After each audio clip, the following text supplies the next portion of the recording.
ಲಂಚ ಅನ್ನುವಂಥದ್ದು ಬೇರೆ ಬೇರೆ ರೂಪದಲ್ಲಿ ನಮ್ಮಲ್ಲಿ ತಾಂಡವಾಡ್ತಾ ಇದೆ. ದುಡ್ಡು ತೊಗೊಂಡು ಕೆಲಸ ಮಾಡೋದಷ್ಟೇ ಕರಪ್ಷನ್ ಅನ್ನೋದಿಲ್ಲ. ಕರಪ್ಟ್ ಮೈಂಡ್, ಕರಪ್ಟ್ ವಿಧಾನಗಳು ಹಲವಾರು ಇದಾವೆ. ಟು ಫೈಟ್ ಅಗೇನ್ಸ್ಟ್ ಕರಪ್ಷನ್ ಅಂದರೆ ಅದರಲ್ಲಿ ಕರಪ್ಷನ್, ಫೇವರಿಟಿಸಮ್, ನೆಪೋಟಿಸಮ್. ನೀವು ಮುಂಚೆ ಹೇಳಿದ್ರಿ ಮೈಂಡ್ ಅಲ್ಲೇ ಕರಪ್ಟ್ ಇತ್ತಂದ್ರೆ. ನಮಸ್ತೆ ವೀಕ್ಷಕರೇ, ನೀವು ನೋಡ್ತಿದ್ದೀರಾ ಪಬ್ಲಿಕ್ ನ್ಯೂಸ್ 24/7. ನಾನು ವೀಕ್ಷಕರೇ, ನಮ್ಮ ಕಾರ್ಯಕ್ರಮದ ವಿಶೇಷತೆ ನಿಮಗೆ ಗೊತ್ತೇ ಇದೆ.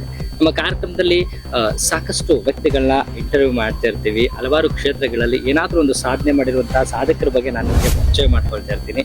ಹಾಗೆ ಇವತ್ತಿನ ವಿಶೇಷ ಕಾರ್ಯಕ್ರಮದಲ್ಲಿ ನಮ್ಮ ಜೊತೆ ನ್ಯಾಯಮೂರ್ತಿಗಳಾದಂಥ ಮಾನ್ಯ BS ಪಾಟೀಲ್ ಸರ್ ನಮ್ಮ ಜೊತೆ ಇದ್ದಾರೆ. ಅವ್ರ ಬಗ್ಗೆ ಒಂದು ಕಿರು ಪರಿಚಯನ ಮಾಡ್ಕೊಡ್ಬೇಕು ಅಂತ ನಾನು ಇವತ್ತು ಇದ್ದೀನಿ. ಬನ್ನಿ ಹಾಗಾದ್ರೆ ಅವರಿಗೆ ಕಾರ್ಯಕ್ರಮಕ್ಕೆ ವೆಲ್ಕಮ್ ಮಾಡೋಣ. ಸರ್, ಕಾರ್ಯಕ್ರಮಕ್ಕೆ ಸ್ವಾಗತ. ನಮಸ್ಕಾರ. ನಮಸ್ತೆ ವೀಕ್ಷಕರೇ, ಜೀವನ ಎನ್ನುವ ಪಯಣದಲ್ಲಿ ಮನುಷ್ಯ ತನ್ನದೇ ಆದಂತ ದಾರಿಯನ್ನ ಹುಡುಕುತ್ತಾ ಹೋದಾಗ ಆ ಜೀವನದ ದಾರಿಯಲ್ಲಿ ನಮ್ಮೆಲ್ಲರಿಗೂ ಸಿಗುವ ಅನುಭವಗಳೇ ಹೆಚ್ಚು.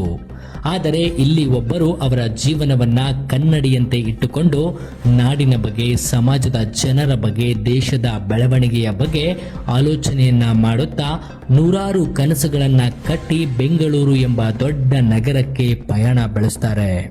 ತಂದೆಯ ಕನಸಿನಂತೆ ಇವರು ಕೊಟ್ಟ ಭರವಸೆಯನ್ನ ಉಳಿಸಲು ಬದುಕು ಎಂಬ ಪಯಣದಲ್ಲಿ ನೂರಾರು ಸವಾಲುಗಳನ್ನು ಎದುರಿಸುತ್ತಾ ಕಾನೂನು ವಿದ್ಯಾಭ್ಯಾಸವನ್ನ ಮಾಡಿಕೊಂಡು ನ್ಯಾಯಮೂರ್ತಿಗಳ ಸ್ಥಾನಕ್ಕೆ ತಲುಪಿ ಇವತ್ತು ನಮ್ಮ ಕರ್ನಾಟಕದ ಲೋಕಾಯುಕ್ತ ಇಲಾಖೆಯಲ್ಲಿ ಮುಖ್ಯ ನ್ಯಾಯಮೂರ್ತಿಗಳಾಗಿ ಶ್ರೀ BS ಪಾಟೀಲ್ ರವರು ಕಾರ್ಯನಿರ್ವಹಿಸುತ್ತಿದ್ದಾರೆ.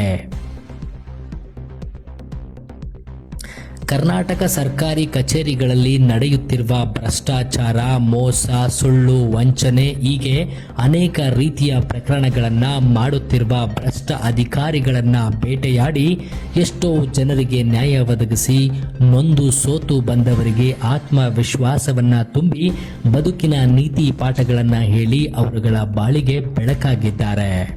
ಇವರು ಗ್ರಾಮೀಣ ಪ್ರದೇಶದಿಂದ ಬೆಳೆದು ಬಂದಿದ್ದರಿಂದ ಪ್ರತಿಯೊಬ್ಬರ ಕಷ್ಟ ಸುಖಗಳನ್ನು ತುಂಬ ಸೂಕ್ಷ್ಮವಾಗಿ ಅರ್ಥ ಮಾಡಿಕೊಂಡು ಪ್ರತಿಯೊಬ್ಬರಿಗೂ ಸರಿಯಾದ ನ್ಯಾಯ ದೊರಕಿಸುವುದರಲ್ಲಿ ಎಷ್ಟೋ ಜನರ ಹೃದಯವನ್ನ ಗೆದ್ದಿದ್ದಾರೆ. ಕರ್ನಾಟಕದ ಸರ್ಕಾರಿ ಕಚೇರಿಗಳಲ್ಲಿ ಲೋಕಾಯುಕ್ತರ ಬಗ್ಗೆ ಹೆಸರು ಕೇಳಿದ್ದಲ್ಲಿ ಆ ಕ್ಷಣದಲ್ಲೇ ಭ್ರಷ್ಟ ಅಧಿಕಾರಿಗಳಿಗೆ ಮೈ ಜುಮ್ಮೆನಿಸುತ್ತದೆ. ಯಾವ ಕ್ಷಣದಲ್ಲಾದರೂ ನಮ್ಮ ಕೆಲಸ ಕಿತ್ತು ಹೋಗಬಹುದೆಂದು ಸಾರ್ವಜನಿಕರ ಸೇವೆಗೆ ಮುಂದಾಗ್ತಾರೆ. ಇಂತಹ ಒಂದು ವಾತಾವರಣವನ್ನ ಕಲ್ಪಿಸಿಕೊಟ್ಟಂತ ನಿಮ್ಮೆಲ್ಲರ ಪ್ರೀತಿಯ ನ್ಯಾಯಮೂರ್ತಿಗಳಾದ ಶ್ರೀ BS ಪಾಟೀಲ್ ರವರಿಗೆ ನಮ್ಮದೊಂದು ನಮಸ್ಕಾರ.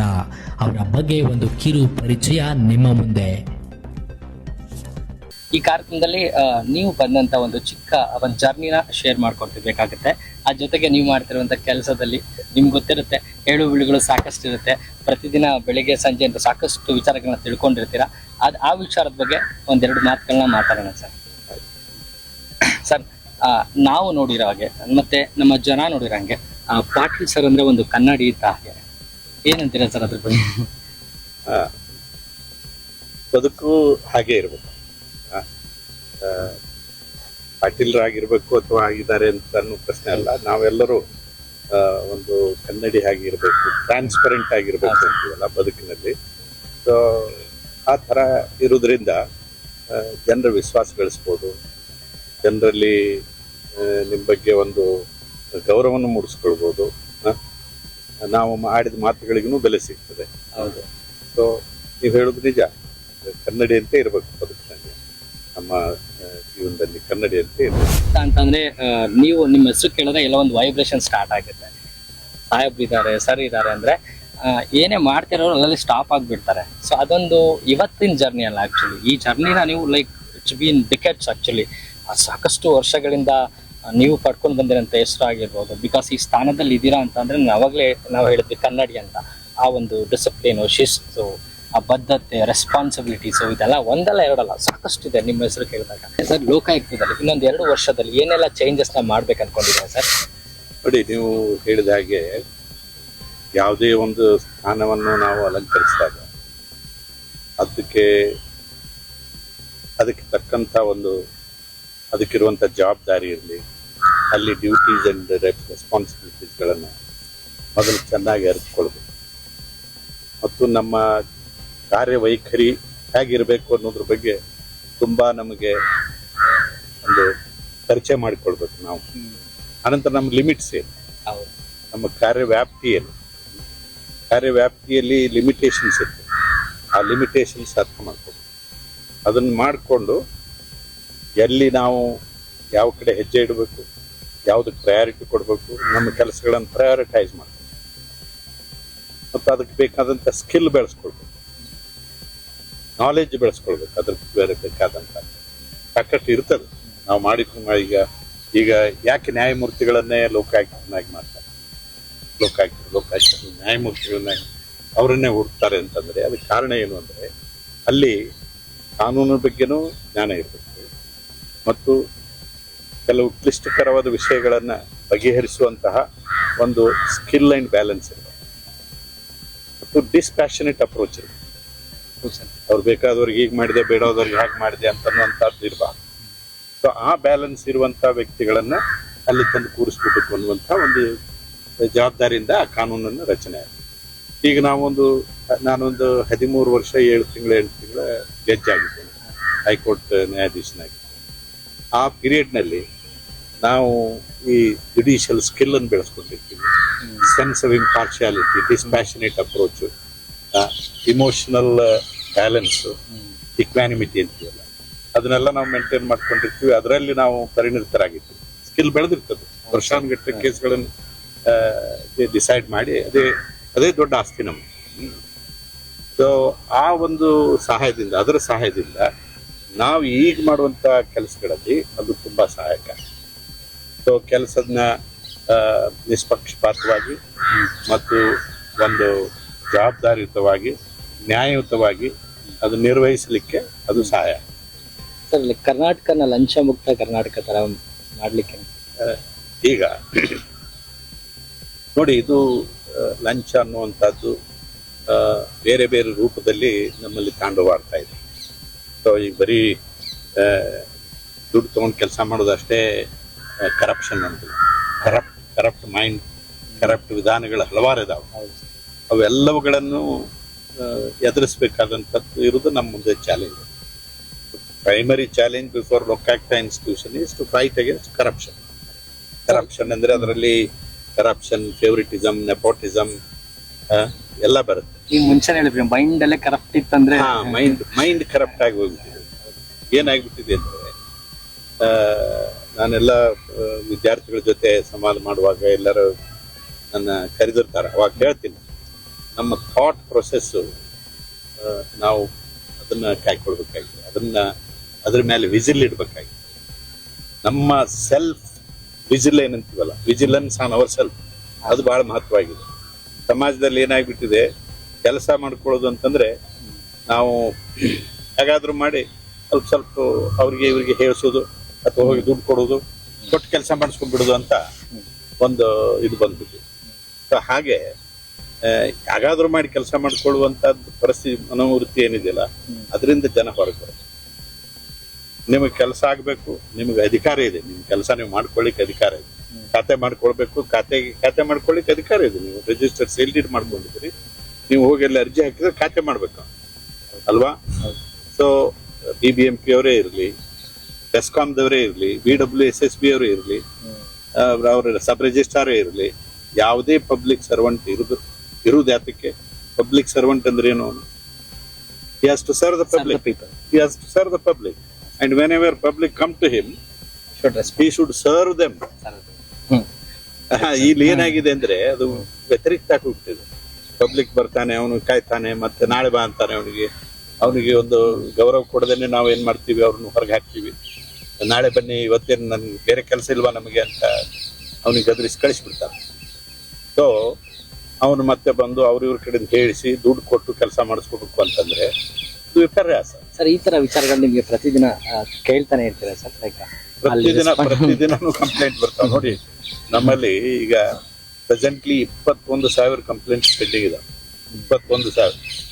ನಾನು ಈಗ 2.5 ವರ್ಷದ ಹಿಂದೆ ಲೋಕಾಯುಕ್ತ ಅಂತ ಅಧಿಕಾರ ಸ್ವೀಕಾರ ಮಾಡಿದಾಗ ಬರೀ ಒಂದು 9,500 ಕಂಪ್ಲೇಂಟ್ ಇತ್ತು. ಈಗ ಎಷ್ಟು ಹೆಚ್ಚಾದವು ಅಂದ್ರೆ, ಅವರು ನಾನು ಬಂದ ನಂತರ 23,000 ಕಂಪ್ಲೇಂಟ್ ಅಡಿಷನಲ್ ಆಯ್ತು. ಅಂದ್ರೆ 32-33 ಸಾವಿರ ಕಂಪ್ಲೇಂಟ್ ಬಂದವು. ಅದ್ರಾಗ ನಾ ಬಂದ ನಂತರ ನಾವು ಲೋಕಾಯುಕ್ತರು ಸೇರಿ ಒಂದು 11-11.5 ಸಾವಿರ ಕಂಪ್ಲೇಂಟ್ಸ್ ಡಿಸ್ಪೋಸ್ ಮಾಡಿದ್ವಿ. ಸೊ ಇಷ್ಟು ಡಿಸ್ಪೋಸ್ ಮಾಡಿದ ನಂತರ 32 ಪೈಕಿ ಈಗ ನಮಗೆ 23 ಉಳಿದಾವೆ. 21 ಸಾವಿರ ಕಂಪ್ಲೇಂಟ್ ಉಳಿದಿದೆ. ಸೊ 30-35 ಜನ ಜಡ್ಜಸ್ ಇದೀವಿ ನಾವು, ಅಂದ್ರೆ judicial officer, district judges and civil judges ಎಲ್ಲ. ಒಂದು 24 ಜನ SP ಇದ್ದಾರೆ, ಒಂದು 44 ಜನ DSPs ಇದ್ದಾರೆ. ಅದೇ ತರ ಒಂದು 40-50 ಜನ ಇನ್ಸ್ಪೆಕ್ಟರ್ಸ್ ಇದ್ದಾರೆ. ಸೊ ನಮ್ಮಲ್ಲಿ 3 ವಿಂಗ್ ಇದೆ. ಅಡ್ಮಿನಿಸ್ಟ್ರೇಟಿವ್ ವಿಂಗ್ ಅಂತ ಒಂದಿದೆ, ಜುಡಿಷಿಯಲ್ ವಿಂಗ್ ಇದೆ, ಪೊಲೀಸ್ ವಿಂಗ್ ಇದೆ, ದೆನ್ ಟೆಕ್ನಿಕಲ್ ವಿಂಗ್ ಅಂತ ಇನ್ನೊಂದಿದೆ. ಅಂದ್ರೆ ಇಂಜಿನಿಯರ್ಸ್ ಎಲ್ಲ ಈಗ ರೋಡು ಇವೆಲ್ಲ ಗವರ್ಮೆಂಟ್ ಆಫೀಸಸ್, ಗವರ್ಮೆಂಟ್ ಬಿಲ್ಡಿಂಗ್ಸ್ ಎಲ್ಲ ಸಬ್ ಸ್ಟ್ಯಾಂಡರ್ಡ್ ವರ್ಕ್ ಆಗಿದೆ ಅಂತ ಯಾರಾದ್ರೂ ಕಂಪ್ಲೇಂಟ್ ಹಾಕಿದ್ರೆ ನಮ್ಮವ್ರನ್ನೇ ಕಳಿಸ್ಕೊಡ್ತೀವಿ, ಹೋಗಿ ಇನ್ಸ್ಪೆಕ್ಷನ್ ಮಾಡಿ ರಿಪೋರ್ಟ್ ಹಾಕ್ತೀವಿ. ಅವ್ರು ಅದನ್ನ ಟೆಕ್ನಿಕಲ್ ಬೇಕಲ್ಲ ಎಕ್ಸ್ಪರ್ಟೀಸ್, ಅವ್ರು ಹೋಗಿ ವಿಚಾರ ಮಾಡಿ ಕಳಿಸ್ತಾರೆ. ಸೊ ಅದ್ರ ಬೇಸಿಸ್ ಮೇಲೆನೂ ನಾವು ನಿರ್ಣಯ ಮಾಡ್ತೀವಿ.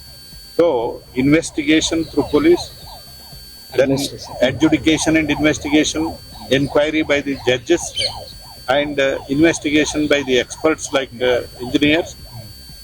ಮತ್ತು ನಮಗೆ ನಮ್ಮ ಕಾನೂನಿನಲ್ಲಿನೇ ನಮಗೆ ಅಧಿಕಾರ ಇದೆ. ಬೇರೆ ಯಾರಾದರೂ ಎಕ್ಸ್ಪರ್ಟ್ಸ್ಗಳನ್ನು ಕೂಡ ಅವ್ರ ಸಹಾಯ ನಾವು ತಗೊಳ್ಬೋದು ಏನಾದರೂ ಇನ್ವೆಸ್ಟಿಗೇಷನ್ ಮಾಡಿ. ಹಾಗೆ ಇನ್ವೆಸ್ಟಿಗೇಷನ್ ಮಾಡಿ ಯಾವನು ತಪ್ಪಿತಸ್ತಾ ಇದ್ದಾನೆ ಕೆಲಸ ಮಾಡೋದ್ರಲ್ಲಿ ಸಬ್ ಸ್ಟ್ಯಾಂಡರ್ಡ್ ವರ್ಕ್ ಏನ್ ಮಾಡ್ತಾರೆ, ಕೆಲಸ ಆಗಿದೆ ಅಂತ ಹೇಳ್ತಾರೆ, ಅರ್ಧಂಬರ್ಧ ಕೆಲಸ ಮಾಡಿರ್ತಾರೆ, ಎಲ್ಲ ಬಿಲ್ ತಗೊಂಡ್ಬಿಟ್ಟಿರ್ತಾರೆ.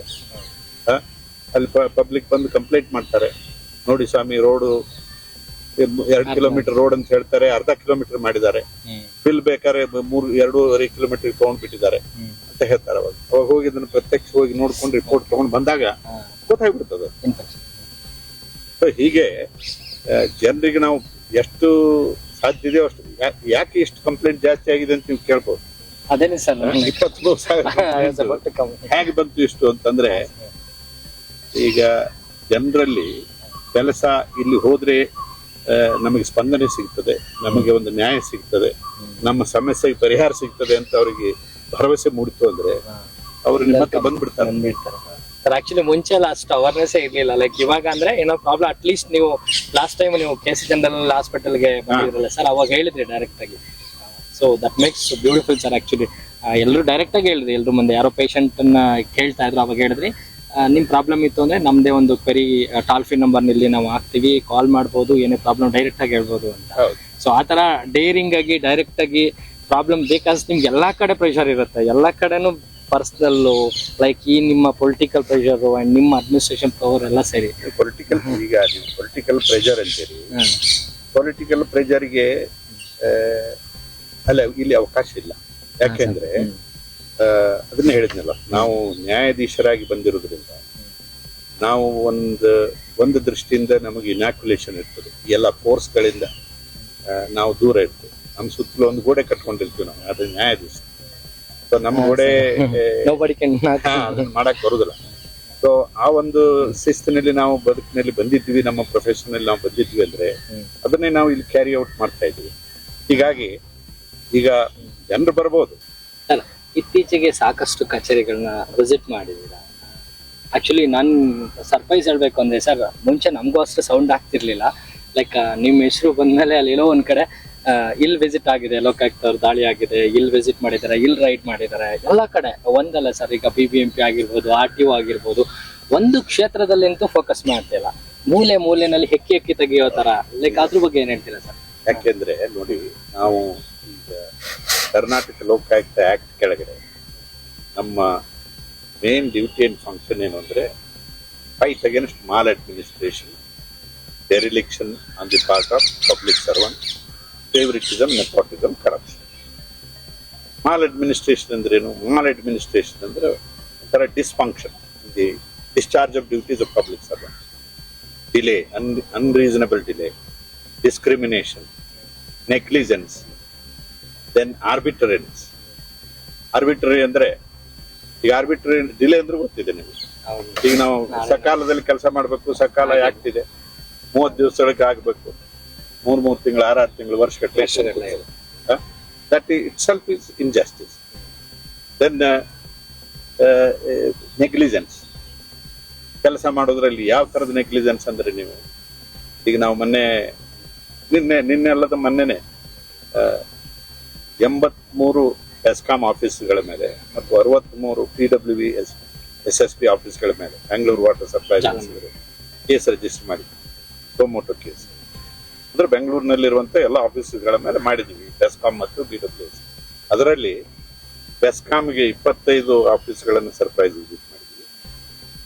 BWSSB 20 ಆಫೀಸ್ಗಳು, ಒಟ್ಟು 45 ಆಫೀಸ್ಗಳನ್ನ 45 ಟೀಮ್ ಮಾಡಿ ಒಂದೇ ಸಾರಿ ಅಟ್ ಎ ಟೈಮ್ ಅಂದ್ರೆ ಇಲ್ಲದೆ ಇದ್ರೆ ಗೊತ್ತಾಗ್ಬಿಡ್ತಾವೆ. ಹೌದು, ಅಲ್ಲೇ ಇಂಟರ್ 3:30 ಎಂಟರ್ ಆಗೋದು. ಪೊಲೀಸ್ ಆಫೀಸರ್ ಜೊತೆ ಜುಡಿಷಿಯಲ್ ಆಫೀಸರ್ಸ್ ಕಳಿಸಿದೀವಿ. ನಮ್ ಜಡ್ಜಸ್ ಇಲ್ಲಿ ಎನ್ಕ್ವೈರಿ ಮಾಡುವ ಜಡ್ಜಸ್ಗೆ ಜುಡಿಷಿಯಲ್ ಆಫೀಸರ್ಸ್ ಕೂಡ ಪೊಲೀಸರ ಜೊತೆ ಹೋಗ್ಬೇಕು, ಹೋಗಿ ಅಲ್ಲಿ ಕ್ವೈರೀಸ್ ಮಾಡಬೇಕು, find out what is happening. ನೋಡಿದ್ರೆ ಯಾವ ಆಫೀಸ್ನಲ್ಲಿ ಒಂದು ಆಫೀಸ್ನಲ್ಲಿ 20 ಜನ ಸ್ಟಾಫ್ ಇದ್ದಾರೆ, ನಾನು ಹೋದ ಆಫೀಸರ್ 20 ಜನ ಸ್ಟಾಫ್ ಇದ್ರೆ ಅದ್ರ ಪೈಕಿ 7 ಜನ ಇದಾರೆ, ಅಲ್ಲಿ ಉಳಿದವ್ರು ಯಾರು ಇಲ್ಲ. ಬಂದು ಅಟೆಂಡೆನ್ಸು ಸಹಿ ಮಾಡಿಲ್ಲ. ನಾವು 4:45 ನಾನು 4:15 ನಾನು ಹೋದ್ರೆ 3:15 ನಮ್ಮ ಆಫೀಸರ್ಸ್ ಮುಂಚೆನೆ ಹೋಗಿದ್ರು. 4:15 ನಾನು ಹೋದ್ರೆ ಇರುವುದು ಬರೀ 7 ಜನ 20 ಜನರ ಪೈಕಿ. ಇದು ಎಲ್ಲ ಆಫೀಸ್ಗಳಲ್ಲಿನೂ ಇದೇ ಒಂದು ಅವ್ಯಾಹತವಾಗಿ ನಡೀತಾ ಇದೆ. ಅಂದ್ರೆ ಈ ನಾವು ನೋಡಿದ ಆಫೀಸರ್ ಒಂದೊಂದು ತಹಸೀಲ್ದಾರ್ ಆಫೀಸ್ ಇಂದ ವಿಸಿಟ್ ಮಾಡಿ ಅದರಲ್ಲಿ 25 ಜನ ಆಬ್ಸೆಂಟ್ ಇದ್ರು ಅವರು. ಯಾಕಂದ್ರೆ ಕ್ರಿಕೆಟ್ ಮ್ಯಾಚ್ ಆಡಕ್ ಹೋಗಿದ್ರು. ತಹಸೀಲ್ದಾರ್ ಕೇಳಿದ್ರೆ ತಹಸೀಲ್ದಾರ್ಗೆ ಇಲ್ಲ ಸರ್ ನನ್ನ ಪರ್ಮಿಷನ್ ತಗೊಂಡಿಲ್ಲ, ಹಾಗೆ ಹೋಗಿದ್ದಾರೆ.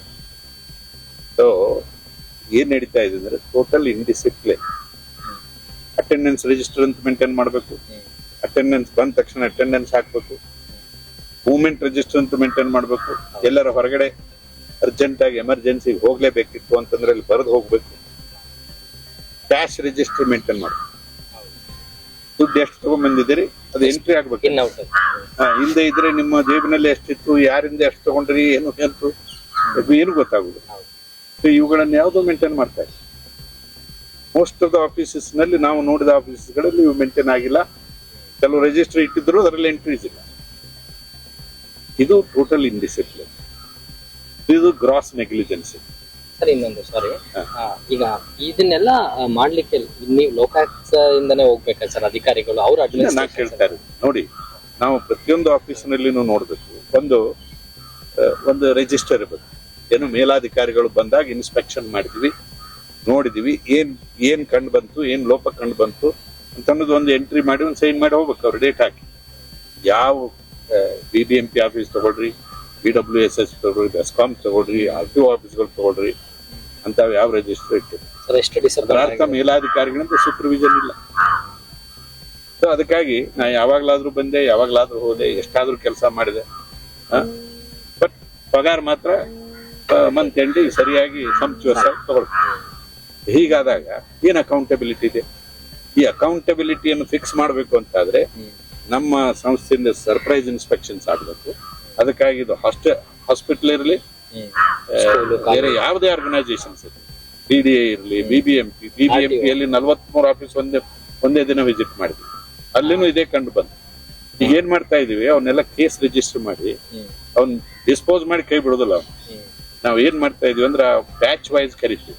43 ಆಫೀಸಸ್ ಜನರನ್ನ ಒಮ್ಮೆಲೆ ಕರೆದ್ರೆ ನಮ್ಮಲ್ಲಿ ಅವ್ರನ್ನ ಎನ್ಕ್ವೈರಿ ಮಾಡಕ್ ಆಗುದಿಲ್ಲ. ಬ್ಯಾಚ್ ವೈಸ್ ಕರಿತೀವಿ. Revenue officers 10 revenue officers, 10 assistant revenue officers, ಒಬ್ರು ಎಕ್ಸಿಕ್ಯೂಟಿವ್ ಇಂಜಿನಿಯರ್, ಒಬ್ರು ಅಸಿಸ್ಟೆಂಟ್ ಎಕ್ಸಿಕ್ಯೂಟಿವ್ ಇಂಜಿನಿಯರ್, ಅವ್ರ ಮೇಲೆ ಇರುವಂತವ್ರನ್ನ ಒಂದಿಷ್ಟು ಜನ ಸೇರಿಸಿ ಸೆಪರೇಟ್ ಕೇಸಸ್ ಮಾಡಿ ಅವರಲ್ಲಿ ಏನ್ ಲೋಪ ಕಂಡು ಹಿಡಿದ್ವಿ, ಅವ್ರ ಮೇಲೆ ಏನ್ ಆಕ್ಷನ್ ರೆಕಮೆಂಡ್ ಆಗ್ಬೇಕು, ಅವ್ರ ಲೋಪನ್ನ ಸರಿ ಮಾಡಿದ್ರೆ ಮತ್ತೊಮ್ಮೆ ಸ್ಪೆಷಲ್ ಇನ್ಸ್ಪೆಕ್ಷನ್ ಮಾಡ್ತೀವಿ, ಮತ್ತೊಂದು ಸರ್ಪ್ರೈಸ್ ಇನ್ಸ್ಪೆಕ್ಷನ್. ಅಲ್ಲಿ ತನಕ ಕೇಸ್ ಕ್ಲೋಸ್ ಮಾಡೋದಿಲ್ಲ. ಹೀಗೆ ಮಾಡೋದ್ರಿಂದ ಒಂದು ಈಗ ಹೊರಗಡೆಯಿಂದ ಒಂದು ಭಯ ಇರಬೇಕು, ಒಳಗಡೆಯಿಂದ ಒಂದು ಭಯ.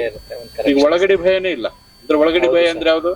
ನಮ್ ಕಾನ್ಸೆನ್ಸ್, ನಮ್ ಕಮಿಟ್ಮೆಂಟ್, ನಮ್ ಕಾನ್ಸೆನ್ಸ್. ಆ ಭಯನೇ ನಾವು ಕಳ್ಕೊಂಡ್ ಬಿಟ್ಟಿವಿ ಅಂದ್ರೆ ಹೊರಗಡೆಯಿಂದ ಬೇಕಾಗ್ತದೆ ಭಯ. ಹೊರಗಡೆಯಿಂದ ಅವ್ರ ಮೇಲಾಧಿಕಾರಿಗಳಿಂದ ಇರ್ಬೇಕು, ಇಲ್ಲದೆ ಇದ್ರೆ ಇಂಥ ಲೋಕಾಯುಕ್ತ ಸಂಸ್ಥೆಯಿಂದ ಇರ್ಬೇಕು. ಸೊ ಈಗ ನಾವು ಲೋಕಾಯುಕ್ತ ಸಂಸ್ಥೆಯಿಂದ ಒಂದು ಭಯ ತರಬೇಕಾಗಿದೆ ಅವ್ರ ಮೇಲೆ. ಇಲ್ಲದೆ ಇದ್ರೆ ಕೆಲಸಗಳನ್ನು ಮಾಡುವುದಿಲ್ಲ. ಮತ್ತೆ ಜನರಿಗೆ ಎಷ್ಟು ತೊಂದರೆ ಆಗ್ತದೆ. ಸರ್ ಇನ್ನೊಂದು ಒಂದು ಇತ್ತೀಚೆಗೆ ನೀವು ರೈಡ್ ಮಾಡೋದ್ರಲ್ಲಿ ಒಂದು ಕಡತನ ಬೇರೆಯವರು ಅಂದ್ರೆ ಪಬ್ಲಿಕ್ಸ್ ಅವರು ಟೆಂಡರ್ ವರ್ಕ್ ಮಾಡೋರು ಅವರು ಕ್ಯಾರಿ ಮಾಡ್ತಾ ಇದ್ರು ಅಂತ ಕಂಪ್ಲೇಂಟ್ ಅದೆಷ್ಟು ಮಟ್ಟಿಗೆ ಏನಾಗಿದೆ, ನೀವು ಸಬ್ ರಿಜಿಸ್ಟ್ರಾರ್ಸ್ ಆಫೀಸ್ ಹೋಗಿ ಅಲ್ಲಿ ಒಳಗಡೆ ಯಾರಿದ್ದಾರೆ ಕೆಲವು ಟೌಟ್ಸ್ ಇಟ್ಕೊಂಡಿದ್ದಾರೆ. ಯಾರು ಆಫೀಸರ್ಸು, ಯಾರು ಅಫಿಷಿಯಲ್ಸು, ಯಾರು ಹೊರಗಿನವರು, ಅವ್ರಿಗೆ ಒಂದು ಇದು ಇಲ್ಲ, ಐಡೆಂಟಿಟಿ ಬ್ಯಾಜ್ ಇಲ್ಲ. ಟೌಟ್ಗಳು ಹೊರಗಡೆ ಆಫೀಸ್ ಒಳಗಡೆ ಟೇಬಲ್ ಚೇರ್ ಹಾಕೊಂಡು ಕೂತಿದ್ದಾರೆ ಆಯ್ತಾ. ಅದನ್ನ ನಾವು ಅಧಿಕಾರಿಗಳ ಗಮನಕ್ಕೆ ತಗೊಂಡ್ಬಂದು ಈಗ ಅವ್ರಿಗೆಲ್ಲ ಐಡೆಂಟಿಟಿ ಇದು ಹಾಕ್ಲಿಕ್ಕೆ ಬ್ಯಾಜ್ ಹಾಕ್ಲಿಕ್ಕೆ ವ್ಯವಸ್ಥೆ ಮಾಡಿಸಿದೀವಿ. ಹೊರಗಡೆ ಅವ್ರು ಯಾರು ಒಳಗೆ ಬರುವಂಗಿಲ್ಲ ಅಂತ ವ್ಯವಸ್ಥೆ ಮಾಡಿಸಿದೀವಿ. ಈಗ ನಾವು ಒಂದೇ ದಿನ 21 ಸಬ್ ರಿಜಿಸ್ಟ್ರಾರ್ಸ್ ಆಫೀಸು ಸರ್ಪ್ರೈಸ್ ಇನ್ಸ್ಪೆಕ್ಷನ್ ಮಾಡಿದ್ವಿ. 21ರಲ್ಲಿನೂ ಸೇಮ್ ಲೋಕ.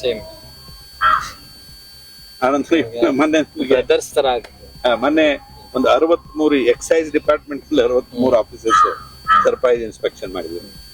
ಅದರಲ್ಲಿ ನೀವು ನೋಡಿದಿರಿ ಕೆಲವು ಪದಾರ್ಥಗಳು, ಗಾಂಜಾ ಬಾಟ್ಲ್ಗಳು ಅಂತವು ಇಂಥವು ಎಲ್ಲ ಸಿಕ್ಕುವಲ್ಲಿ. ಅವ್ರನ್ನ ಈ ಕೇಸ್ ನಡೆಸಿದೀವಿ ಅಲ್ಲ, ಅವ್ರನ್ನ ಕೇಳ್ದೇನೆ ಅವ್ರ ಮೇಲೆ ಕಂಡೆಮ್ ಮಾಡುದಿಲ್ಲ. ಯಾವ ಕಾರಣ ಹೇಳ್ಬೋದು, ಅವರು ಸಕಾರಣಗಳನ್ನು ಕೊಟ್ರೆ ಅದನ್ನ ಕೊಡುದು ಬಂದ್ರೆ ಒಪ್ಕೊಳ್ಳೋಣ. ಬಟ್ ಟೋಟಲ್ ಇಂಡಿಸಿಪ್ಲಿನ್ ಅನ್ನೋದು ಇರಬಾರ್ದು. So commitment to cause of ಇದು ಏನೋ ಎಫಿಷಿಯಂಟ್ ಪರ್ಫಾರ್ಮೆನ್ಸ್ ಗೊತ್ತಾಗ್ಬಿಡ್ತದೆ. ಆಫೀಸ್ ಎಂಟರ್ ಆದ್ರೆ ಗೊತ್ತಾಗ್ತದೆ. ಕೆಲವು ಜನ ತುಂಬಾ ಚೆನ್ನಾಗಿ ಮಾಡ್ತಾರೆ, ಇಲ್ಲ ಅಂತಲ್ಲ. ಎಲ್ರನ್ನು ಕಂಡೆಮ್ ಮಾಡ್ಬೇಕಾಗಿಲ್ಲ, ಎಲ್ಲಾ ಪಬ್ಲಿಕ್ ಸರ್ವೆಂಟ್ಸ್ ಕಂಡೆಮ್ ಮಾಡ್ಬೇಕಾಗಿಲ್ಲ. ಅಲ್ಲಿನೂ ಬಹಳ ಒಳ್ಳೆ ಆಫೀಸರ್ಸ್ ಇದ್ದಾರೆ, ತುಂಬಾ ಚೆನ್ನಾಗಿ ಮಾಡುವವರು ಇದ್ದಾರೆ. ಅಂತಲ್ಲಿ ನಾವು ಎಕ್ನಾಲಜಿ ಮಾಡಿದ್ವಿ. I have acknowledge in the report. I have said this particular officer has done very good work ಅಂತ ನಾವು ಅಪ್ರಿಸಿಯೇಟ್ ಮಾಡಿದ್ವಿ. ವೆರಿ ಪೆಸಿಮಿಸ್ಟಿಕ್ ಐಡಿಯಾ ತಗೊಂಡು ಹೋಗಿ ಎಲ್ಲರನ್ನು ಕಂಡೆಮ್ ಮಾಡ್ಬೇಕು ಅಂತ ಅರ್ಥ ಅಲ್ಲ. ಆಮೇಲೆ sir RTO check post full throughout Karnataka ನೋಡಿ, ಫಸ್ಟ್ಗೆ 11 RTO ಚೆಕ್ ಪೋಸ್ಟ್ ಮೇಲೆ ಅರ್ಲಿ ಮಾರ್ನಿಂಗ್ 4 ಗಂಟೆಗೆ ಹೋಗಿ ಇಳಿದ್ವಿ ಎಲ್ಲ ಕಡೆ. ಇಲ್ಲಿ ಕರ್ನಾಟಕ ರಾಜ್ಯದ ಉದ್ದಕ್ಕೂ ನೋಡಿದ್ರೆ ಅವ್ರು ಏನ್ ಮಾಡ್ತಾರಂತೆ, ಚೆಕ್ ಪೋಸ್ಟ್ ನಲ್ಲಿ ಅಮೌಂಟ್ ಕಲೆಕ್ಟ್ ಮಾಡಿ ತಾಸಿಗೆ 2 ತಾಸಿಗೆ ಒಮ್ಮೆ ರವಾನಿಸ್ಬಿಡ್ತಾರಂತೆ, ಇಟ್ಕೊಳ್ಳೋದಿಲ್ಲ. ನಾವು ಹೋಗಿ 4 ಗಂಟೆಗೆ ಹೋಗಿ ಹಿಡಿದಾಗ 11 ಲಕ್ಷ ರೂಪಾಯಿ ಸಿಗ್ತಾರೆ. ಒಂದೊಂದರಲ್ಲಿ 3 ಲಕ್ಷ, ಒಂದರಲ್ಲಿ 2 ಲಕ್ಷ, ಒಂದೊಂದು 4 ಲಕ್ಷ. ಒಂದೊಂದು ಚೆಕ್ ಪೋಸ್ಟ್ ನಲ್ಲಿ 3, 4, 2 ಹೀಗೆ 11 ಲಕ್ಷ ರೂಪಾಯಿ, 11,70,000 ರೂಪಾಯಿ ಸಿಗ್ತಾವ. ಅದನ್ನ ಮಾಡಿದೀವಲ್ಲ, ಎಲ್ಲ ಸರಿ ಮಾಡಿದೀವಿ ಅಂತ ನಾವು ತಿಳ್ಕೊಂಡು ಕೇಸ್ ರಿಜಿಸ್ಟರ್ ಮಾಡಿ ನಡೆಸ್ತಾ ಇದೀವಿ. ಮತ್ತೆ ಕಂಪ್ಲೇಂಟ್ಸ್ ಬಂದು ಮತ್ತೊಂದ್ ಸರಿ ಮಾಡಿದ್ವಿ. ಮತ್ತೊಂದ್ ಸರಿ ಮಾಡಿದ್ರು ಮತ್ತೊಂದು 5 ಲಕ್ಷ ರೂಪಾಯಿ ಸಿಕ್ತು. ಹೀಗೆ ಈಗ ಅವರಿಗೆ ಹೆದರಿಕೆ ಇಲ್ಲ. ಈಗ ಒಮ್ಮೆ ಮಾಡಿದೀವಿ, ಸಿಕ್ಕಾಕೊಂಡಿದೀವಿ, ಮತ್ತೆ ಅದನ್ನ ಮಾಡಬಾರ್ದು ಹಾಗೆ ಹೀಗೆ ಅಂತ ಹೇಳಿ ಒಂದು ಭಯ ಇರ್ಬೇಕಲ್ಲ, ಅದು ಕಾಣ್ತಾ ಇಲ್ಲ. ಅದಕ್ಕಾಗಿ ಉಗ್ರವಾದ ಒಂದು ಕ್ರಮ ಕೈಕೊಳ್ಬೇಕಂತ ಅವ್ರು ಕರಪ್ಟ್ ಏನ್ ಇರ್ತಾರ ಅವ್ರ ಮೇಲೆ ಸ್ವಲ್ಪ ಸೀರಿಯಸ್ ಆಗಿ ಕ್ರಮ ಕೈಕೊಂಡ್ರೆ ಎಲ್ಲರಿಗೂ ಪಾಠ ಆಗ್ತದೆ. ಅದನ್ನ ಮಾಡ್ತಾ ಇದೀವಿ ಸರ್. ಆಗ ಇನ್ನೊಂದು ಹೋಬ್ಳಿ ಮತ್ತೆ ತಾಲೂಕು ಕಡೆ ರೈತರು ಸರ್, ಆಕ್ಚುಲಿ ಅವರು ಒಂದು ತಾಲೂಕಿಗೆ ಬರ್ಬೇಕಂದ್ರೆ ಹಳ್ಳಿಯಿಂದ ಒಂದ್ ದಿವಸಕ್ಕೆ ಒಂದು 100 ರೂಪೀಸ್ ಆಗುತ್ತೆ. ಅವ್ರು ಬಂದು ಕಾಯ್ದು ಈ ತಾಲೂಕು ಆಫೀಸು, ಕೆಲವೊಂದು ಕಚೇರಿಗಳಲ್ಲಿ, ರಿಜಿಸ್ಟರ್ ಆಫೀಸ್ಗಳಲ್ಲಿ ಕೆಲಸಗಳು ಬೇಗ ಮಾಡ್ಕೊಡಲ್ಲ. ಆಮೇಲೆ ಅವ್ರಿಗೆ ವರ್ಷ ಬೆಳೆಗೋಸ್ಕರ ಕಾಯ್ತಾ ಇರೋರು, ದುಡ್ಡುಗಳಿರಲ್ಲ, ಉಪವಾಸ ಇರ್ತಾರೆ. ಅವಾಗ ಬನ್ನಿ ಇವಾಗ ಬನ್ನಿ, ಅವ್ರ ಹತ್ರನೂ ಕೂಡ ಕರಪ್ಷನ್ಗೆ ಹಣ ಕೊಟ್ರೆ ಮಾತ್ರ ನಾವು ಮಾಡ್ಕೊಡೋದು ಅಂತ ಅದಾಗಿದೆ. ಬಿಕಾಸ್ ಅವ್ರಿಗೆ ಎಜುಕೇಶನ್ ಅಷ್ಟೊಂದು ಇರಲ್ಲ. ಅವಾಗ ಬನ್ನಿ ಇವಾಗ ಬನ್ನಿ ತುಂಬಾ ಪೀಡಿಸ್ತಾ ಇರ್ತಾರೆ. ಇದನ್ನ ಅಡ್ರೆಸ್ ಮಾಡ್ಲಿಕ್ಕೆ ನಾನು ಏನ್ ಮಾಡಿದ್ದೀನಿ ಅಂದ್ರೆ, ಒಂದು 26 ಪಾಯಿಂಟ್ ಒಂದು ಸರ್ಕ್ಯುಲರ್ ಇಶ್ಯೂ ಮಾಡಿದ್ದೀನಿ ಎಲ್ಲ SP ಗಳಿಗೆ. ನಮ್ಮ ಪ್ರತಿಯೊಂದು ಜಿಲ್ಲೆಯಲ್ಲಿನೂ ಹೆಚ್ಚು ಕಡಿಮೆ 3-4 ಜಿಲ್ಲೆ ಬಿಟ್ರೆ ಪ್ರತಿಯೊಂದು ಜಿಲ್ಲೆಯಲ್ಲಿ ಒಬ್ರು SP ಇದ್ದಾರೆ. ನಮ್ಮ ಲೋಕಾಯುಕ್ತ SP, DSP, ಇನ್ಸ್ಪೆಕ್ಟರ್ಸ್. ಒಂದು ಜಿಲ್ಲೆಯಲ್ಲಿ ನಮ್ದೇ ಆದಂತ ಆಫೀಸ್ ಇದೆ, ಅಲ್ಲಿ ಸ್ಟಾಫ್ ಇದೆ. ಈಗ ಇನ್ಸ್ಟ್ರಕ್ಷನ್ಸ್ ನಲ್ಲಿ ಏನ್ ಕೊಟ್ಟಿದ್ದೀನಿ ಅಂದ್ರೆ, ನಾನು ಅವರಿಗೆ ಅಂದ್ರೆ ಒಂದು ಅಥರೈಸೇಷನ್ ಕೊಟ್ಟೆ. On their own they can't do it, but Lokayukta has authorised them. ಏನು, ಪ್ರತಿ ತಾಲೂಕಿನಲ್ಲಿನೂ 2 ವಾರಕ್ಕೊಮ್ಮೆ ಒಂದು ಜನಸ್ಪಂದನೆ ಕಾರ್ಯಕ್ರಮ ಮಾಡ್ಕೊಡೋದು. ಮೊದಲೇ ಒಂದು 2 ನ್ಯೂಸ್ ಪೇಪರ್ ನಲ್ಲಿ ಪಬ್ಲಿಷ್ ಮಾಡ್ಬೇಕು. ಲೋಕಾಯುಕ್ತ ಆಫೀಸರ್ಸ್ ಇಂಥ ತಾಲೂಕಿಗೆ, ಇಂಥ ಒಂದು ತಾಲೂಕು ಆಫೀಸ್ನಲ್ಲಿ ಅಥವಾ ಇಂಥ ಒಂದು ಗೆಸ್ಟ್ ಹೌಸ್ ನಲ್ಲಿ ಅಥವಾ ಇಂಥಲ್ಲಿ ಒಂದು ಕಚೇರಿಯಲ್ಲಿ ಅವರು ಪಬ್ಲಿಕ್ ಗ್ರೀವನ್ಸಸ್ ನೋಡ್ಲಿಕ್ಕೆ ಬರ್ತಾ ಇದ್ದಾರೆ. ನೀವು ಯಾರ್ಯಾರು ಪಬ್ಲಿಕ್ ಗ್ರೀವನ್ಸಸ್ ಇದೆ ನೀವು ಬಂದು ಅಲ್ಲಿ ಅವ್ರಿಗೆ ಭೇಟಿಯಾಗಿ ನಿಮ್ಮ ಸಮಸ್ಯೆ ಬಗೆಹರಿಸ್ಕೊಳ್ಬಹುದು. ನಾವು ಹೋಗ್ಬೇಕಾದ್ರೆ ಅವ್ರು ಏನ್ ಮಾಡ್ತಾರೆ, ಇವನ್ ಹಳ್ಳಿಗಳಲ್ಲಿ ಕೂಡ ಪಂಚಾಯತ್ ಮೂಲಕ ಡಂಗುರ ಮಾಡಿಸಿದೆ ಅಂತ ಹೇಳಿದೀವಿ. ಯಾಕಂದ್ರೆ ಹೆಚ್ಚೆಚ್ಚು ಜನರಿಗೆ ಗೊತ್ತಾಗ್ಲಿ, ರೈತರಿಗೆ ಗೊತ್ತಾಗ್ಲಿ, ವರ್ಕರ್ಸ್ ಗೊತ್ತಾಗ್ಲಿ, ಸಮಸ್ಯೆ ಎಲ್ಲಿದೆ ಅವ್ರಿಗೆಲ್ಲ ಗೊತ್ತಾಗ್ಲಿ. ಹೋಗಿ ಇವರು ತಹಸೀಲ್ದಾರ್ ಆಗ್ಲಿ, BDO ಆಗ್ಲಿ, PDO ಆಗ್ಲಿ, ಅವ್ರಿಗೆ ಯಾರ್ಯಾರು ಬೇಕು ಅವ್ರನ್ನೆಲ್ಲ ಕರೆಸ್ತಾರೆ. ನೂರಾರು ಜನ ಕಂಪ್ಲೇಂಟ್ಸ್ ತಗೊಂಡು ಬರ್ತಾರೆ. ತತ್ಕಾಲ ಸಮಸ್ಯೆಗಳ ಬಗೆಹರಿಸೋದಿದ್ರೆ ಒಂದು ರಿಜಿಸ್ಟರ್ ಮೇಂಟೈನ್ ಮಾಡಿ ಅವ್ರ ಸಮಸ್ಯೆ ಏನಿದೆ ಆಗಿದ್ದಾಗ ತಹಸೀಲ್ದಾರ್ ಅದನ್ನ ಮಾಡಿಕೊಟ್ರೆ ಸರಿ. ಇಲ್ಲದೆ ಇದ್ರೆ ಅದು ಮಾಡ್ಲಿಕ್ಕೆ ಬರ್ಲಾರ್ದಿತ್ತು, ಕಷ್ಟ ಇತ್ತು ಅಂದ್ರೆ ಆನ್ಲೈನ್ ಅಲ್ಲೇ ಕೇಸ್ ರಿಜಿಸ್ಟರ್ ಮಾಡ್ಬೇಕು. ಆನ್ಲೈನ್ ರಿಜಿಸ್ಟರ್ ಮಾಡಿ ನಮಗೆ ಕಳಿಸ್ಕೊಡ್ಬೇಕು. ನಾವು ಎನ್ಕ್ವೈರಿ ಮಾಡಿ ರಿಜಿಸ್ಟರ್ ಮಾಡ್ತೀವಿ. ಅವ್ರು ಒಪ್ಕೊಂಡ್ರೆ ಇಲ್ಲ ಸ್ವಾಮಿ ಅವ್ರಿಗೆ ಕೊಡ್ಬೇಕು, ಅದು ಖಾತಾ ಮಾಡ್ಬೇಕು, ನನಗೆ 3 ದಿವಸ ಟೈಮ್ ಕೊಡಿ, ಮಾಡಿ ನಿಮ್ಗೆ ರಿಪೋರ್ಟ್ ಮಾಡ್ತೀನಿ ಅಂದ್ರೆ 3 ದಿವಸ ಟೈಮ್ ಕೊಡಿ, ರಿಪೋರ್ಟ್ ಮಾಡಿ. ಈಗ ಹಲವಾರು ಸಮಸ್ಯೆಗಳು ಜನರದು ತತ್ಕಾಲ ಪರಿಹಾರ ಆಗಿದೆ. ಈಗ ನಾನು 12 ಜಿಲ್ಲೆನ ನಾನು ಟೂರ್ ಮಾಡಿ ಪ್ರತಿ ಜಿಲ್ಲೆಗೆ ನಾವು ಹೋದಾಗನು ಅಲ್ಲಿ ಎಲ್ಲ ಆಫೀಸರ್ಸ್ ಕರಿತೀವಿ. ಎಲ್ಲ ಡಿಸ್ಟ್ರಿಕ್ಟ್ ಆಫೀಸರ್ಸ್ನೆಲ್ಲ ಕರೆದು ಅವ್ರಿಗೆ ಮೊದಲು ಸೆನ್ಸಿಟೈಸ್ ಮಾಡೋದು. ಲೋಕಾಯುಕ್ತ ಆಕ್ಟ್ ಅಂದ್ರೆ ಏನು, PC ಆಕ್ಟ್ ಅಂದ್ರೆ ಏನು, ಪ್ರಿವೆನ್ಷನ್ ಆಫ್ ಕರಪ್ಷನ್ ಆಕ್ಟ್, ನಿಮಗೆ ಜವಾಬ್ದಾರಿ ಏನಿದೆ, ನಿಮಗೆ ಏನ್ ಕಾನ್ಸಿಕ್ವೆನ್ಸಸ್ ಆಗ್ತದೆ ಮೊದಲು ಅವ್ರಿಗೆ ತಿಳಿ ಹೇಳೋದು. ಯಾಕಂದ್ರೆ ತಿಳಿ ಹೇಳಿ ಹಿಂದಾಗಡೆ ಆಕ್ಷನ್ ತಗೋಬೇಕು. ತಿಳಿ ಹೇಳಿ ಆ ನಂತರ ಜನರು ಬಂದಿರ್ತಾರೆ, ನೀವು ಹಿಡಿದು ಬಂದಿರ್ತಾರೆ, ನೂರಾರು ಕಂಪ್ಲೇಂಟ್ ತಗೊಂಡು ಬಂದಿರ್ತಾರೆ. ಅಲ್ಲಿದಲ್ಲಿ ಮುನ್ಸಿಪಲ್ ಕಮಿಷನರ್ ಇರ್ತಾರೆ, ಅವನು ಎಕ್ಸಿಕ್ಯೂಟಿವ್ ಆಫೀಸರ್, ತಾಲೂಕ್ ಪಂಚಾಯತ್ ಇರ್ತಾರೆ, ಬೇರೆ ಬೇರೆ ಇರಿಗೇಷನ್ ಅವ್ರು ಇರ್ತಾರೆ, ಎಲೆಕ್ಟ್ರಿಸಿಟಿ ಅವ್ರು ಇರ್ತಾರೆ, ಎಲ್ಲರೂ. ಅಲ್ಲಿ ಅವ್ರಿಗೆ ಅವನು ಟ್ರಾನ್ಸ್ಫಾರ್ಮರ್ ಪ್ರಾಬ್ಲಮ್ ಇರ್ತದೆ, ಏನೇನೋ ಇರ್ತದೆ. ಅಲ್ಲಿದಲ್ಲಿ ಅವ್ರಿಗೇನೆ ಕೊಟ್ಟು ಸರಿ ಮಾಡಿಸೋದು ಕೆಲಸ. ಅದ್ರಾಗ 100ಕ್ಕೆ 50-60ರಷ್ಟು ಅವ್ರ ಸಮಸ್ಯೆ ಬಗೆಹರಿತದೆ. ಅಲ್ಲಿ ಇನ್ನೊಂದು 50-60 ನಾವು ತಗೊಂಡ್ಬರ್ತೀವಿ ಕಂಪ್ಲೇಂಟ್. ಒಂದು ಉಳಿದು ಕೆಲವೊಂದು ಏನಿರ್ತಾವ ನಾವು ಹಿಡಿಲಾರ್ದಂತಾವೆ, ಕೋರ್ಟ್ ಹೋಗ್ಬೇಕಾಗ್ತಿರ್ತದೆ, ನಮ್ಮ ವ್ಯಾಪ್ತಿಗೆ ಬರಲಾರ್ದಿರ್ತದೆ. ಅದನ್ನ ಅವ್ರಿಗೆ ತಿಳಿಸಿ ಹೇಳ್ತೀವಿ, ನೋಡಪ್ಪ ಇದು ನಮ್ಮ ವ್ಯಾಪ್ತಿಗೆ ಬರೋದಿಲ್ಲ, ನೀವು ಕೋರ್ಟ್ ನಲ್ಲಿ ಹೋಗಿ ಸರಿ ಮಾಡಿಸ್ಕೋಬೇಕು ಅಂತ ಹೇಳಿ. ಹೀಗೆ ಈ ಉಪಲೋಕಾಯುಕ್ತರು ಇಬ್ರು ಅವರು ಹಲವಾರು ಜಿಲ್ಲೆಗಳನ್ನ ಈಗ ಟೂರ್ ಮಾಡ್ತಾ ಇದ್ದಾರೆ. ಅಲ್ಲಿ ಹೋಗಿ 2-3 ದಿವಸ ಇದ್ದು ಜನರ ಸಮಸ್ಯೆಗಳನ್ನ ಅಲ್ಲೇ ಸ್ವೀಕಾರ ಮಾಡಿ ಅವರಿಗೆ ತತ್ಕಾಲ ಪರಿಹಾರ ಕೊಟ್ಟು ಬರುವಂತ ಕಾರ್ಯಕ್ರಮಗಳನ್ನ ಹಾಕೊಂಡಿದ್ವಿ. ಈಗ ಅದಕ್ಕಾಗಿನೇ ಕಂಪ್ಲೇಂಟ್ಸ್ ಜಾಸ್ತಿ ಆಗ್ತದೆ. 20-30 ಸಾವಿರ ಆಗ್ತದೆ. ಅದಕ್ಕೆ ಏನಾಗ್ತದೆ, ನಮ್ಗೆ ಹ್ಯಾಂಡ್ಸ್ ಇಲ್ಲ ಅಷ್ಟು ಕಂಪ್ಲೇಂಟ್ ಗಳನ್ನು ನಾವು ನಿರ್ವಹಿಸುವಂತಹ ಶಕ್ತಿ ನಮಗಿಲ್ಲ ಈಗ. ಯಾಕೆ ಮ್ಯಾನ್ ಪವರ್ ಮಾಡ್ಕೋಬೇಕು. ನಮಗೆ ಇರುವ ಇನ್ನು ಈಗೊಂದು 600 ವೇಕೆನ್ಸೀಸ್ ಇದೆ, ಅದನ್ನೆಲ್ಲ ತುಂಬಬೇಕು ಅಂತ ಸರ್ಕಾರಕ್ಕೆ ಬರೆದಿದ್ದೀವಿ. ಅದಲ್ದೇನೆ ನಾವು ಸರ್ಕಾರಕ್ಕೆ ರಿಕ್ವಿಸಿಷನ್ ಕೊಟ್ಟಿದ್ದೀವಿ, ಇಷ್ಟು ಇನ್ನು ಕ್ರಿಯೇಟ್ ಮಾಡಬೇಕು ಪೋಸ್ಟ್ಗಳನ್ನು. ಸೊ ಜುಡಿಷಿಯಲ್ ಆಫೀಸರ್ಸ್ ಆಗ್ಲಿ, ಪೊಲೀಸ್ ಆಫೀಸರ್ಸ್ ಆಗ್ಲಿ, ಅದನ್ನೆಲ್ಲ ಇನ್ನು ಹೆಚ್ಚಿನ ಕ್ಲರಿಕಲ್ ಪೋಸ್ಟ್, ಸ್ಟೆನೋಗ್ರಾಫರ್ಸ್, ಅದನ್ನೆಲ್ಲ ಹೆಚ್ಚೆಚ್ಚು ಕೊಡಬೇಕು ಅಂತ ಕೇಳಿದ್ದೀವಿ. So we are hoping that some positive response will come. But ಇದ್ದದ್ರಲ್ಲೇನೆ ಪ್ರಯತ್ನ ಮಾಡ್ತಾ ಇದ್ದೀವಿ, ಸಾಕಷ್ಟು ಪ್ರಯತ್ನ ಮಾಡ್ತೀವಿ. Actually I was about to ask, ತುಂಬಾ ಕಂಪ್ಲೇಂಟ್ಸ್ ಬರ್ತಿದೆ. ಲೋಕಾಯುಕ್ತಕ್ಕೆ ಹೋದ್ರೆ ಎಲ್ಲೋ ಒಂದ್ ಕಡೆ ನ್ಯಾಯ ಸಿಗುತ್ತೆ ಅಂತ ಬಂದ್ರೆ ಡಿಲೇ ಆಗುತ್ತಲ್ಲ ಕಂಪ್ಲೇಂಟ್ಸ್ ಅನ್ನೋ ಕ್ವೆಶ್ಚನ್ ಬರ್ತಾ ಇತ್ತು. ಈಗೇನಾಗಿದೆ, ನಮ್ಮಲ್ಲಿನೂ ಕೂಡ ಹಳೆಯ ಕಂಪ್ಲೇಂಟ್ಗಳು ಸುಮಾರೆಲ್ಲ ಹಾಗೆ ಉಳಿದು ಅವ್ರು ಬಂದ್ ಕೇಳ್ತಾರೆ, ಸರ್ ಹೀಗೆ ನಮ್ದು ತಗೊಳ್ಳಿ. ಅವ್ರು ಬಂದಾಗ ಅದನ್ನ ಫೈಲ್ ತೆಗಿತೀವಿ, ನೋಡ್ತೀವಿ, ಇವ್ರಿಗೆ ಹೇಳ್ತೀವಿ, ಎಲ್ಲರ ಕೈ ತುಂಬಾ ಕೇಸಸ್. ಅವರಿಗೆ ಸರ್ ನನಗೆ ಇನ್ನೊಂದು ಸ್ಟೆನೋ ಬೇಕಾದ್ರೆ ಕೊಡ್ರಿ, ರಾತ್ರಿ 7 ಗಂಟೆ ತನಕ ಕೂತ್ ಮಾಡ್ತೀನಿ ಅಂತ. ನಾನು ಇಲ್ಲಿ ಹೋಮ್ ಆಫೀಸ್ ತೊಗೊಂಬರ್ತೀನಿ, ಇಲ್ಲಿಗೆ ತೊಗೊಂಬರ್ತೀನಿ. ದಿನಾಲು 30-40 ಕೇಸ್ ಇಲ್ಲಿ ಡಿಕ್ಟೇಷನ್ ಕೊಡ್ತೀನಿ. ಮಾರ್ನಿಂಗ್ನು 9 ಗಂಟೆಗೆ ಶುರು ಮಾಡ್ತೀವಿ, 10:30 ತನಕ ಇಲ್ಲೇ ಕೆಲಸ ಮಾಡ್ತೀನಿ, 10:30 ನಂತರ ಅಲ್ಲಿ ಹೋಗಿ ಕೆಲಸ ಮಾಡ್ತೀವಿ. ನಮ್ಮಲ್ಲಿ ಎಲ್ಲ ಅಧಿಕಾರಿಗಳು ಕೂಡ, ಯಾಕೆಂದ್ರೆ ನಾವು ಬೇರೆಯವರಿಗೆ ನೀವು ಚಾಕಚಕ್ಯತೆಯಿಂದ ಕೆಲಸ ಮಾಡಿ, ಎಫಿಷಿಯಂಟ್ ಆಗಿ ಕೆಲಸ ಮಾಡಿ, ಹೆಚ್ಚೆಚ್ಚು ಕೆಲಸ ಮಾಡಿ ಅಂತ ಹೇಳಿ ಪಬ್ಲಿಕ್ ಸರ್ವೆಂಟ್ಸ್ ನಾವು ಹೇಳ್ಬೇಕಾದ್ರೆ ಮೊದಲು ನಾವು ಅದನ್ನ ತೋರಿಸ್ಬೇಕಲ್ಲ. ಸೊ ವಾಕ್ ದ ಟಾಕ್ ಅಂತಾರ, ಹಂಗೆ ನಾವು ಮಾಡಿ ತೋರಿಸ್ಬೇಕಲ್ಲ. ಈಗ ನೀವು ಬಂದು ನೋಡಿದ್ರೆ ಗೊತ್ತಾಗುತ್ತೆ ನಮ್ಮಲ್ಲಿ ಕೆಲಸ ಹೇಗೆ ಮಾಡ್ತಾ ಇದ್ದಾರೆ ಜನ. ಸರ್ ಇನ್ನೊಂದು, ಇವಾಗ ಅಧಿಕಾರಿಗಳಾಗಿರ್ಬೋದು, ಸಾರ್ವಜನಿಕರಾಗಿರ್ಬೋದು, ಅವ್ರ ಮಧ್ಯದಲ್ಲಿ ನೀವು ಇರ್ಬೇಕಾದ್ರೆ ಎಲ್ಲಿ ಪ್ರಾಬ್ಲಮ್ ಇರ್ಬೋದು ಅನ್ಸುತ್ತೆ ಸರ್? ಲೈಕ್ ಸಾರ್ವಜನಿಕರದೇ ಪ್ರಾಬ್ಲಮ್ ಅಲ್ಲ, ಇದು ಲಂಚ ಕೊಟ್ಕೊಂಡು ಹೋಗೋದು, ಇಲ್ಲ ಇವರು ಡಿಮ್ಯಾಂಡ್ ಮಾಡೋದು ಇಶ್ಯೂಸ್, ಏನ್ ಹೇಳ್ತೀರಾ ಸರ್? ನೋಡಿ, ಸಾರ್ವಜನಿಕರದು ಸಮಸ್ಯೆ ಇದೆ, ಇಲ್ಲ ಅಂತಲ್ಲ. ಬಟ್ ಅವರನ್ನ ಸಹಾಯಕರನ್ನಾಗಿ ಮಾಡಿದೀವಿ. ಸಿಸ್ಟಮ್ ಸಾರ್ವಜನಿಕರನ್ನ ಸಹಾಯಕರನ್ನಾಗಿ ಮಾಡಿ ಅವರಿಗೆ ಏನು ಒಂದು ರಿಯಾಲಿಟಿ ಏನಾಗ್ಬಿಟ್ಟಿದೆ ಅಂದ್ರೆ, ದುಡ್ಡು ಕೊಡ್ಬೇಕು, ಕೆಲಸ ಮಾಡಿಸ್ಬೇಕು. ಒಬ್ಬ ಅವ್ರ ಹಳ್ಳಿಯಲ್ಲಿ ಜನ ಕೆಲ ಮಂದಿ ಕೇಳ್ರಿ ನೀವು ಹೇಳ್ತಾರೆ ಸಿಸ್ಟಮ್ ಮಾಡಿ ಆಫೀಸರ್ ಬಹಳ ಚಲೋ ಅದ. ಯಾಕೆ ಅಂದ್ರೆ ದುಡ್ಡು ತಗೊಂಡು ಕೂಡ್ಲೆ ಕೆಲಸ ಮಾಡಿಬಿಡ್ತಾನೆ. Correct sir. ಆಕ್ಚುಲಿ ದುಡ್ಡು ತಗೊಂಡು ಕೂಡ್ಲೆ ಕೆಲಸ ಮಾಡಿಬಿಡ್ತಾನೆ, ಅದಕ್ಕಾಗಿ ಅವ್ನು ಚಲೋ ಇದ್ದಾನೆ. ಸೊ ಇದು ಹೀಗಾಗಿಬಿಟ್ಟಿದೆ ನಮ್ಮ ಪರಿಸ್ಥಿತಿ. ದುಡ್ಡು ತಗೊಳ್ಳದೇನೆ ಹೋದವ್ರನ್ನ ಗೌರವದಿಂದ ಕಂಡು ಬೇಗ ಕೆಲಸ ಮಾಡಿ ಕೊಡ್ತಾರೆ, ಅದಕ್ಕೆ ಒಳ್ಳೆಯವನದಾನೆ ಅಂತ ಹೇಳಿ ನಾವು ಹೇಳೋ ಕಾಲ ಹೋಗ್ಬಿಟ್ಟಿದ್ದೀವಿ. ಸೊ ಅದಕ್ಕಾಗಿ ಸಾರ್ವಜನಿಕರು ಇದರಲ್ಲಿ ಗಮನಿಸಬೇಕು. ಪಬ್ಲಿಕ್ ಸರ್ವೆಂಟ್ಸ್ ಇರುವುದು ಅವರನ್ನ ಅವ್ರ ಕೆಲಸ ಮಾಡ್ಲಿಕ್ಕೆ ಕಾನೂನು ಪ್ರಕಾರ, ಬೇಕಾಯ್ದೆಸೀರಿ ಏನು ಮಾಡ್ಬೇಕಾಗಿಲ್ಲ.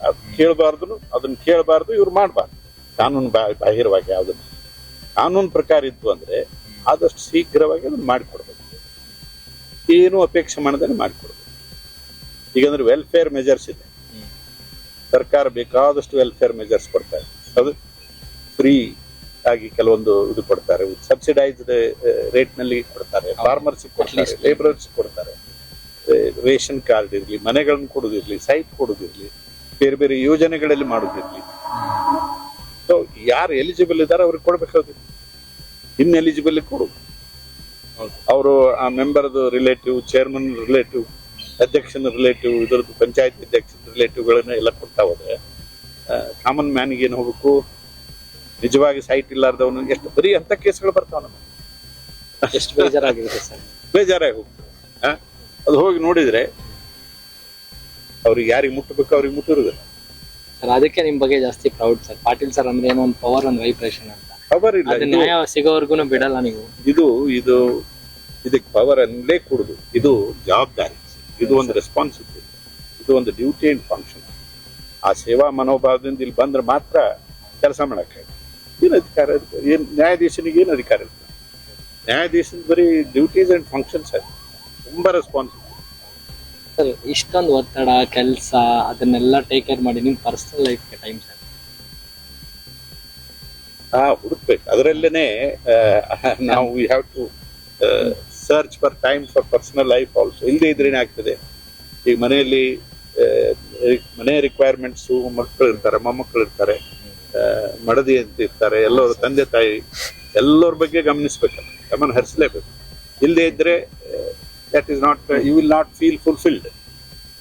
Ultimately the purpose of life is fulfillment, and fulfillment lies in balancing all requirements: public life, private life, your spiritual life, you have to also go for some reading, some knowledge ಅನ್ನು ಕೂಡ ಬೆಳೆಸಲಿಕ್ಕೆ ಓದುವ ಹವ್ಯಾಸ ಇತ್ತು ಅಂದ್ರೆ ಅದನ್ನು ನೋಡ್ಕೋಬೇಕು.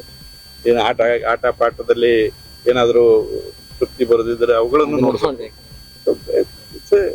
Art lies ಇನ್ balancing. ಅನಂತರ ಇನ್ನೊಂದು ಈಗ ನಿಮಗೆ ಮಹತ್ವದ್ದು ಹೇಳ್ಬೇಕಾದ್ರೆ, ಗಾರ್ಬೇಜ್ ಇದೆ ನೋಡಿ ಬೆಂಗಳೂರಿನಲ್ಲಿ. BBMP ಅವರು ಕೆಲವು ದಿವಸ ನೀವು ನೋಡಿದ್ರಿ, ಎಲ್ಲಿ ಬೇಕಂದ್ರೆ ಗಾರ್ಬೇಜ್ ರೋಡಲ್ಲೆಲ್ಲ ಕೀಪ್. ಆನಂತರ ನಾವು ಈ ಕರೋನಾದಂತ ಜಾಡ್ಯದಿಂದ ಹೊರಗೆ ಬಂದ್ವಿ, ಎಷ್ಟೆಲ್ಲ ಅನಾಹುತಗಳಾಯ್ತು. ಇವ್ರು ಏನ್ ಮಾಡಿದ್ರು, ವಾರಗಟ್ಲೆ ಗಾರ್ಬೇಜ್ ಅನ್ನು ಕ್ಲೀನ್ ಮಾಡ್ಲಿಲ್ಲ. ಕ್ಲೀನ್ ಮಾಡಿದ್ರು ಕೂಡ ಅದು ಹಾಕುದು ಜಾಸ್ತಿ ಆಯ್ತು, ಕ್ಲೀನ್ ಮಾಡೋದು ಕಡಿಮೆ ಆಯ್ತು. ನಾವು ನೋಡಿದ್ರೆ ನಮಗೆ ಭಯ ಬರಕ. ಅದಕ್ಕೆ ನಾನು ಟೀಮ್ ಮಾಡಿದೆ, ಇಲ್ಲಿ ಪೊಲೀಸ್ ಆಫೀಸರ್ಸ್ ಟೀಮ್ ಮಾಡಿ ಸರ್ಪ್ರೈಸ್ ಇನ್ಸ್ಪೆಕ್ಷನ್ಸ್ ಎಲ್ಲ ಹೋಗಿ ನೀವು ನೋಡ್ಕೊಂಡು ಫೋಟೋ ತಗೊಂಡ್ ಬನ್ರಿ ಅಂತ. ಆ ನಂತರ 8 ಝೋನ್ಗಳ ಮೇಲೆ, 8 ಝೋನ್ ಇದಾವೆ BBMP, 8 ಝೋನ್ ಇದೆ. 8 ಝೋನ್ ಮೇಲೆ ಸೆಪರೇಟ್ ಕೇಸಸ್ ರಿಜಿಸ್ಟರ್ ಮಾಡಿ ಅಲ್ಲಿ ಝೋನಲ್ ಕಮಿಷನರ್ ಇಟ್ಕೊಂಡು ಎಲ್ಲ ಕೆಳಮಟ್ಟದ ಅಧಿಕಾರಿಗಳನ್ನು ಪಾರ್ಟಿ ಮಾಡಿ ಅವ್ರನ್ನ ಕರೆಸಿ ಆ 8 ಝೋನಲ್ ಕೇಸ್ ನಡೆಸ್ತಾ ಇದ್ದೀನಿ. 1000 ಟನ್ ಗಾರ್ಬೇಜ್ ಇಲ್ಲಿಂದ ರಿಮೂವ್ ಮಾಡಿಸಿದ್ವಿ. ಆನಂತರ ಬ್ಲ್ಯಾಕ್ ಸ್ಪಾಟ್ಸ್ ಎಲ್ಲಿದ್ದಾವೆ, ಬ್ಲ್ಯಾಕ್ ಸ್ಪಾಟ್ಸ್ ಅನ್ನು ಕಂಡುಹಿಡಬೇಕು. ಬ್ಲ್ಯಾಕ್ ಸ್ಪಾಟ್ಸ್ ಅಂದ್ರೆ ಇವತ್ತು ಇಲ್ಲಿ ಕಾಸ ಹಾಕ್ತಾರಲ್ಲ, ಇದನ್ನ ಡ್ರಿಲ್ ಮಾಡಿದ್ರೆ ಇನ್ನೊಂದು ನಾಳೆ ಅಲ್ಲಿಗೆ ಹಾಕ್ತಾರೆ. ಆನಂತರ ಪೆನಲ್ಟಿ ಹಾಕ್ರಿ ಅವರಿಗೆ ಅಂತ. ಜನರಲ್ಲಿ ಸೆನ್ಸಿಟೈಸೇಷನ್ ಮೂಡಿಸ್ತಾ ಇರ್ತೀವಿ. ಟೀಚರ್ಸ್ ಉಪಯೋಗಿಸ್ಕೊಳ್ರಿ. ಮಾರ್ನಿಂಗ್ ವಾಕ್ ನಲ್ಲಿ ಹೋಗಿರ್ತಾರಲ್ಲ, ಜನ ಇರ್ತಾರಲ್ಲ, ಅವ್ರ ಹತ್ರ ಹೋಗಿ ಈ ನಿಮ್ಮ BBMP ಆಫೀಸರ್ಸ್ ಹೋಗಿ ಸೆನ್ಸಿಟೈಸೇಷನ್ ಪ್ರೋಗ್ರಾಮ್ ಮಾಡಬೇಕು ಅಂತ ಹೇಳಿ, ಈಗ ಅದು ಒಂಥರ ಸರ್ವತೋಮುಖವಾಗಿ ಅದು ಬೆಳವಣಿಗೆ ಆಗ್ತಾ ಇದೆ. ಇಂಪ್ಯಾಕ್ಟ್ ಆಯ್ತು ಆಕ್ಚುಲಿ, ಬಹಳಷ್ಟು ಇಂಪ್ಯಾಕ್ಟ್ ಆಗಿದೆ. ನನಗೆ ತುಂಬಾ ಕಡೆ ಜನ ಖುಷಿ ಪಟ್ರು.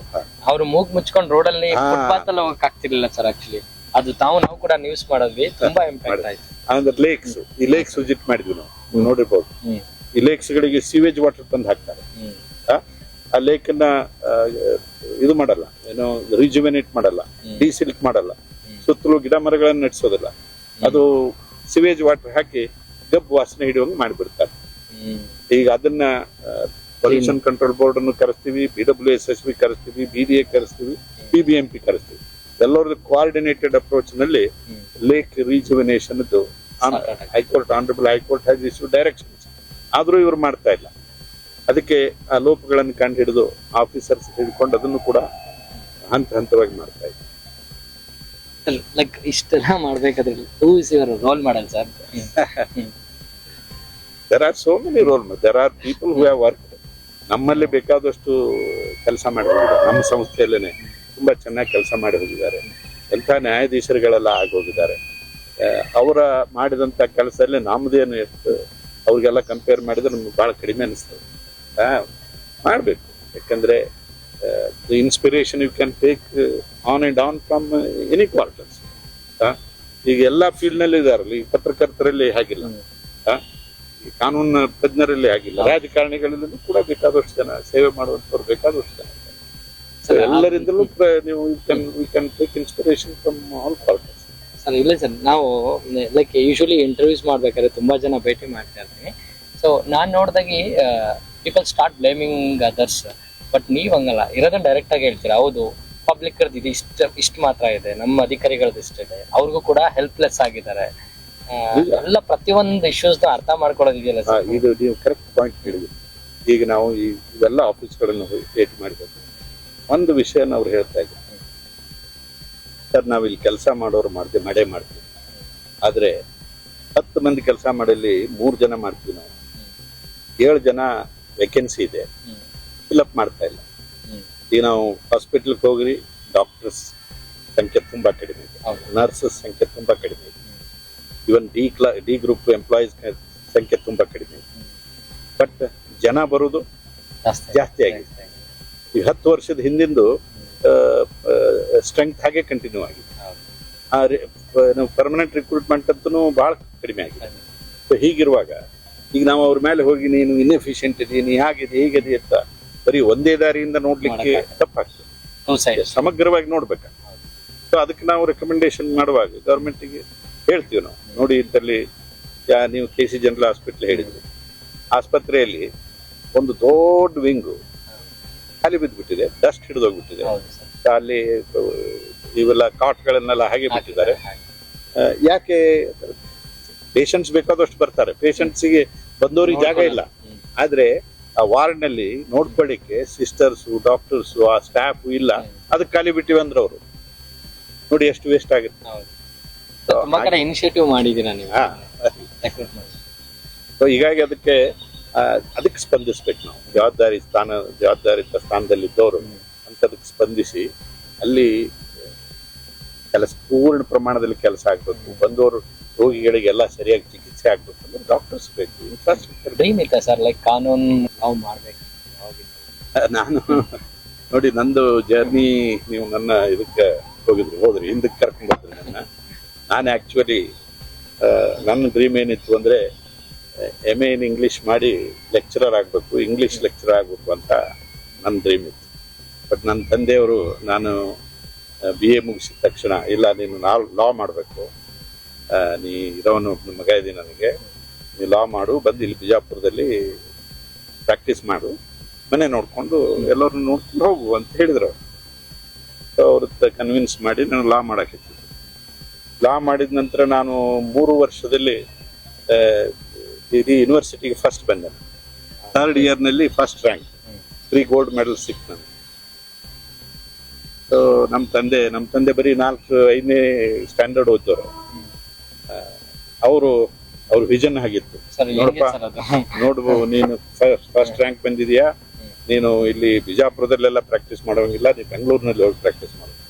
ಆ ಬೆಂಗಳೂರು ನೋಡಿಲ್ಲ, ಮತ್ತೆ ನನಗೆ ಬೆಂಗಳೂರಿಗೆ ಎಲ್ಲಿ ಹೇಳ್ತೀರಿ ನೀವು, ಬೆಂಗಳೂರಿಗೆ ಹೋಗಿ ಹೇಗೆ ಪ್ರಾಕ್ಟೀಸ್ ಮಾಡಿಲ್ಲ, ಅದು ಹೇಗೆ ಮಾಡ್ತಾರೋ ಗೊತ್ತಿಲ್ಲ, ನೀವು ಹೋಗು ಬೆಂಗಳೂರಿನಲ್ಲಿ ಪ್ರಾಕ್ಟೀಸ್ ಮಾಡಿ, 2 ವರ್ಷ ಅಲ್ಲಿ ಪ್ರಾಕ್ಟೀಸ್ ಮಾಡು, ನಿನ್ ಕಡೆಯಿಂದ ಆಗದೆ ಇದ್ದು ವಾಪಸ್ ಬಾ ಅಂತ.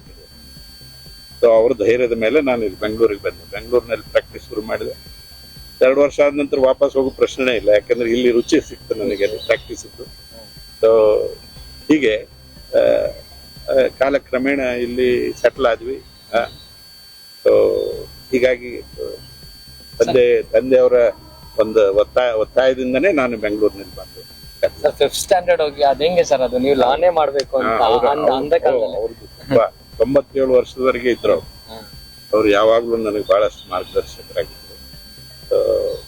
ಬಹಳ sir you deserve to be sir ಎಲ್ಲದಕ್ಕೂ, ಬಿಕಾಸ್ ಅಂತ ಆ ಟೈಮಲ್ಲಿ ಅವ್ರ ಮಾತಿಗೆ ರೆಸ್ಪೆಕ್ಟ್ ಕೊಟ್ಟು ನೀವು ಅದ take it as a challenge ಆಗಿ. ಯಾಕಂದ್ರೆ ವಿಷನ್ ಹೇಗೆ ಅವರಲ್ಲಿ ನನ್ನ ಬಗ್ಗೆ ಎಷ್ಟು ದೊಡ್ಡ ವಿಷನ್ ಇತ್ತು ಅಂತ ಅನ್ನೋದನ್ನ ನಾನು ಅರ್ಥ ಮಾಡ್ಕೊಂಡೆ. ತಂದೆಯವರು ನನಗೆ ಏನ್ ಹೇಳ್ತಾರೆ ಅಂದ್ರೆ, ನಿನ್ನ ಶಕ್ತಿ ನೀ ಅರ್ಥಕೊಳ್ಬೇಕು. ನೀ ಫಸ್ಟ್ ರ್ಯಾಂಕ್ ಬಂದಿ ಅಂದ್ರೆ ನಿನ್ನಲ್ಲಿ ಏನೋ ಒಂದ್ ಸ್ವಲ್ಪ ಸ್ಪೆಷಲ್ ಇದೆ. ಅದಕ್ಕಾಗಿ ಇಲ್ಲಿ ಮುದ್ದೇಬಿಹಾಳು ಬಿಜಾಪುರಕ್ಕೆ ಬರೋದು ಬೇಡ, ನೀ ಬೆಂಗಳೂರಿನಲ್ಲಿ ಹೋಗಿ ಪ್ರಾಕ್ಟೀಸ್ ಮಾಡು. ನಿನಗೆ ಏನ್ ಖರ್ಚು ಬರ್ತದೆ ನಾವು ಕೊಡ್ತೀವಿ, ಏನ್ ಕಷ್ಟ ಆದ್ರೂ ಕೊಡ್ತೀವಿ. ಅವೆಲ್ಲ ಹಳ್ಳಿಗಳಲ್ಲಿ ನಾವು ಅಗ್ರಿಕಲ್ಚರಲ್ ಫ್ಯಾಮಿಲೀಸ್ ಅಲ್ಲ ನಾವು. ಆಮೇಲೆಲ್ಲ ಹಳ್ಳಿಗಳಲ್ಲಿ ನಾವು ಹಣಮಂತಿಯವ್ರ ಗುಡಿ ಶಾಲೆ ಕಲಿತಾರೆ. ಸ್ಕೂಲೇ ಇರ್ಲಿಲ್ಲ ನಮ್ಗೆ, ಸ್ಕೂಲ್ ಬಿಲ್ಡಿಂಗ್ ಇರ್ಲಿಲ್ಲ.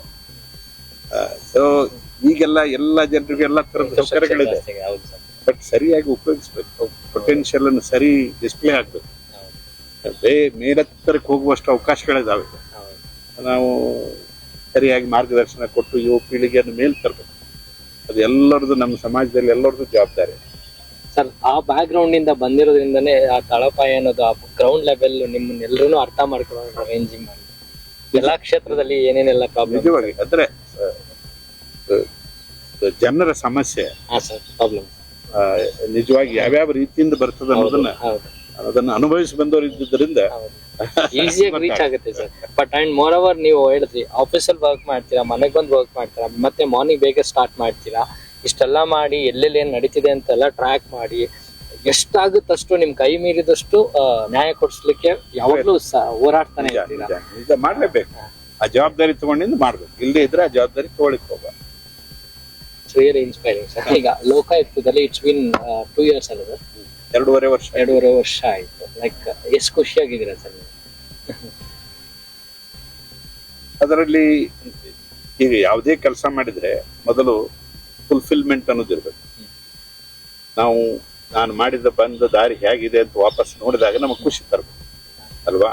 ವಾಪಸ್ ನೋಡ್ಲಿಕ್ಕೇನೆ ಆಗ್ಲಾರಂತ ಕೆಲಸ ಮಾಡಕ್ ಹೋಗ.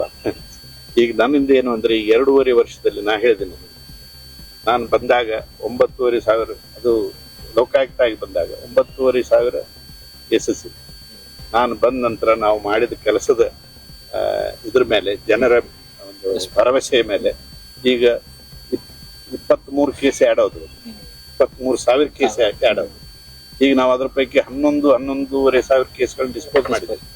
ಈಗ ಆಸ್ ಇಟ್ ಸ್ಟ್ಯಾಂಡ್ಸ್ ನಾವು ಇನ್ನೂ 21,000 ಕೇಸ್ ನಮ್ಮಲ್ಲಿ ಇದಾವೆ. ಜನ ಮತ್ತೆ ನಮ್ಮ ಹತ್ರ ಬರ್ತಾರೆ. ಅದಕ್ಕೆ ಜನ ಬರ್ತಾರೆ ಅಂತ ಹೇಳಿ ಬೇಜಾರಿಲ್ಲ, ಯಾಕಂದ್ರೆ ಟೈಮ್ ಇರ್ಲಿಕ್ಕಿಲ್ಲ. ಬಟ್ ಬಂದವ್ರನ್ನ ಯಾರನ್ನೂ ಒಬ್ರನ್ನೂ ವಾಪಸ್ ಕಳ್ಸಿ, ಅವ್ರನ್ನ ಭೇಟಿ ಆಗ್ಲೇಬೇಕು. ನಾನು ಸ್ಟ್ರಿಕ್ಟ್ ಇನ್ಸ್ಟ್ರಕ್ಷನ್ಸ್ ಕೊಡ್ತೀನಿ. ಯಾರಾದ್ರೂ ಲೋಕಾಯುಕ್ತನ ಭೇಟಿ ಆಗ್ಬೇಕು ಅಂತ ಬರ್ತಾರೆ ಹಾಗೆ ಕಳಿಸೋಂಗಿಲ್ಲ. ನೀವು ಹೇಳಿಬೇಕಾದ್ರೆ ಅವ್ರ ಸಮಸ್ಯೆ ಏನಿದೆ ತಿಳ್ಕೊಳ್ಳಿ, ಇದಕ್ಕೆ ಉತ್ತರ ಹೀಗಿದೆ ಅಂತ ಹೇಳಿ. ಇಲ್ಲ ನಾವು ಭೇಟಿ ಆಗ್ಲೇಬೇಕು ಅಂದ್ರೆ ಕರ್ಕೊಂಡ್ ಬನ್ನಿ, ಭೇಟಿ ಆಗ್ಲಿ. 1 ನಿಮಿಷ ಆಗ್ಲಿ 2 ನಿಮಿಷ ಆಗ್ಲಿ ಅವ್ರ ಜೋಡಿ ಮಾತಾಡಿ ಕಳಿಸ್ತೀವಿ. ಸೊ ಹಾಗೆ ಅದು ಸಮಾಧಾನ ತರ್ತದೆ. ಕೆಲವು ಜನ ಬರ್ತಾರೆ, ಬಂದು ತಮ್ಮ ಕಷ್ಟ ಎಲ್ಲ ಹೇಳ್ಕೊಂತಾರೆ. ಇಮಿಡಿಯೇಟ್ಲಿ ಏನೋ ಒಂದು ಪರಿಹಾರ ಅವ್ರಿಗೆ ಸೂಚಿಸ್ತೀವಿ, ಅಥವಾ ಅಧಿಕಾರಿಗಳನ್ನ ಕರೆದು ನೋಡಿ ಅದಕ್ಕೆ ಪರಿಹಾರ ಕಂಡಿಡ್ರಿ ಅಂತ ಹೇಳ್ತೀವಿ. ತುಂಬಾ ಖುಷಿ ಆಗುತ್ತೆ. ಅವ್ರ ಖುಷಿಯಲ್ಲಿ ನಾವು ಖುಷಿ ಕಾಣ್ತೀವಿ. ವರ್ಕ್ ಪ್ರೆಷರ್ ಫ್ಲೋ ಎಲ್ಲ ಹೋಗ್ಬಿಡ್ತದೆ. ಯಾಕೋ ಎಷ್ಟೋ ಜನರಿಗೆ ನಾವು ಇಷ್ಟು ಸಹಾಯ ಮಾಡ್ತೀವಿ ಅಂತ ಹೇಳಿ ಅನಿಸಿದ್ರೆ that is a great fulfilment. ಇದು ಈ ದಾರಿಯಲ್ಲಿ ನಾವು ಒಂದೇ ಸರಿ ಹೋಗುದು. ಇದು ಏನಿದೆಲ್ಲ ಫಸ್ಟ್ ಇನ್ನಿಂಗ್ಸ್ ಒಂದೇ, ಸೆಕೆಂಡ್ ಇನ್ನಿಂಗ್ಸ್ ಇಲ್ಲ ನಮಗೆ, ಒಂದೇ ಇನ್ನಿಂಗ್ಸ್. ಹೋಗ್ಬೇಕಾದ್ರೆ ಆ ಇನ್ನಿಂಗ್ಸ್ ಮುಗಿಬೇಕಾದ್ರೆ ನೀವು ಎಷ್ಟು ಜನರಿಗೆ ಯಾವ ರೀತಿಯಿಂದ ಸಹಾಯ ಮಾಡಿದಿರಿ, ಯಾವ ರೀತಿಯಿಂದ ಜನರಿಗೆ ಅನುಕೂಲ ಮಾಡಿಕೊಟ್ಟಿದ್ದೀರಿ, ಅದು ಉಳಿತದ. ತುಂಬಾ ಜನ ನೆನ್ಪು ಮಾಡ್ಕೊಳ್ತಾರೆ, ಅದನ್ನ ನೆನ್ಪು ಮಾಡ್ಕೊಂತಾರೆ. ಅದನ್ನ ನಾವು ಪ್ರತಿಯೊಬ್ಬರು ಅರ್ಥ ಮಾಡ್ತೀವಿ. This is only one time journey. So in this journey, if you want to feel fulfilled, the only thing is how best you can serve people, how best you can help people. That is the human element, not another human being who may not be as fortunate as you are. ಅವರು ಕಾಯ್ತಾ ಇದ್ದಾರೆ, ಅವ್ರಿಗೆ ಕಷ್ಟ ನಷ್ಟದಲ್ಲಿದ್ದಾರೆ. ಅವ್ರಿಗೇನಾದ್ರೂ ಸ್ವಲ್ಪ ಸಹಾಯ ಮಾಡಿದ್ರೆ, ಅವ್ರ ಕಷ್ಟಗಳು ದೂರ ಆದ್ರೆ, ಅವ್ರಿಗೆ ಒಂದು ಸ್ವಲ್ಪ ಬೆಳಕು ಸಿಕ್ಕರೆ, they will remember it. True sir. That is the greatest satisfaction one can have. Speechless sir. Sir, ಲೋಕಾಯುಕ್ತದಲ್ಲಿ ಲೈಕ್ ಇನ್ನೊಂದು 1-2 years ಡೌನ್ ದ ಲೈನ್ ಏನಾದ್ರು ಪ್ಲಾನ್ಸ್ ಇದೆಯಾ ಸರ್? ಲೈಕ್ ಟೆಕ್ನಾಲಜಿ ಅಥವಾ ಸಿಸ್ಟಮ್ ಬಗ್ಗೆ ಏನಾದ್ರು ಡಿಫ್ರೆಂಟ್ ಆಗಿ? ಎಸ್, ತುಂಬಾ ಪ್ಲಾನ್ಸ್ ಹಾಕೊಂಡಿದೀವಿ. ಮೊದಲೇದ್ದು ಸ್ಪೇಸ್ ಇಲ್ಲ. ಆ ಸ್ಪೇಸ್ಗಾಗಿ ಈಗ ಮೊನ್ನೆ ತಾನೇ ಒಂದು ವಿಂಗ್ ನಮ್ಗೆ ಕೊಡ್ತಿದ್ರು, ಇವ್ರದ್ದು ವುಮೆನ್ ಅಂಡ್ ಚೈಲ್ಡ್ ವೆಲ್ಫೇರ್ ಒಂದು ವಿಂಗ್ ಕಳಿಸಿದ್ವಿ. ಅದನ್ನ ಈಗ ಸರಿ ಮಾಡ್ತಾ ಇದೀವಿ. ಆನಂತರ ಡಿಜಿಟಲೈಸೇಷನ್ ಮಾಡ್ತಾ ಇದೀವಿ. ಆನಂತರ ಈಗ ಏನಾಗ್ಬೇಕು, ಕೊನೆಗೆ ಈಗ ಎನಿ ಕಾರ್ನರ್ ಆಫ್ ದ ಸ್ಟೇಟ್ಲಿಂದ ಕಂಪ್ಲೇಂಟ್ ಹಾಕಿ ನಾವು ನಮ್ಮ ಜೋಡಿ ಕಾನ್ವರ್ಸ್ ಮಾಡುವಂಗಿತ್ತು. ಆ ಥರದ ವ್ಯವಸ್ಥೆ ಆಗುತ್ತೆ. ಬಟ್ ಅದಕ್ಕೆ ದುಡ್ಡು ಸಾಕಷ್ಟು ಬೇಕಾಗ್ತದೆ. ಆ ವ್ಯವಸ್ಥೆಗಳನ್ನು ನಾವು ಮಾಡಿದಾಗ ಏನಾಗ್ತದೆ, ಅವ್ರು ಇಲ್ಲೇ ಬಂದು ಕಂಪ್ಲೇಂಟ್ ಹಾಕಿ ಇಲ್ಲೇ ಅವ್ರ ಸಮಸ್ಯೆಗಳನ್ನ ಹೇಳ್ಬೇಕಾಗಿಲ್ಲ, ಅಲ್ಲಿಂದನೇ ಹೇಳ್ಬೋದು. ಅಲ್ಲಿಂದನೇ ನಮ್ಮ ಪ್ರತಿಯೊಬ್ಬ ಆಫೀಸರ್ ಜೊತೆನೂ ಮಾತಾಡ್ಬೋದು. ಬಟ್ ನಾವು ಈಗ ಮಾಡ್ತೀವಿ ಏನು, ಬರೀ ನಮ್ಮ ಆಫೀಸರ್ಸ್ಗೆ ನಾವ್ ಇಲ್ಲಿ ಕುಂತ್ಕೊಂಡು ಆನ್ಲೈನ್ ಮೇಲೆ ಎಲ್ಲರ ಜೊತೆ ಕಾನ್ವರ್ಸೇಷನ್.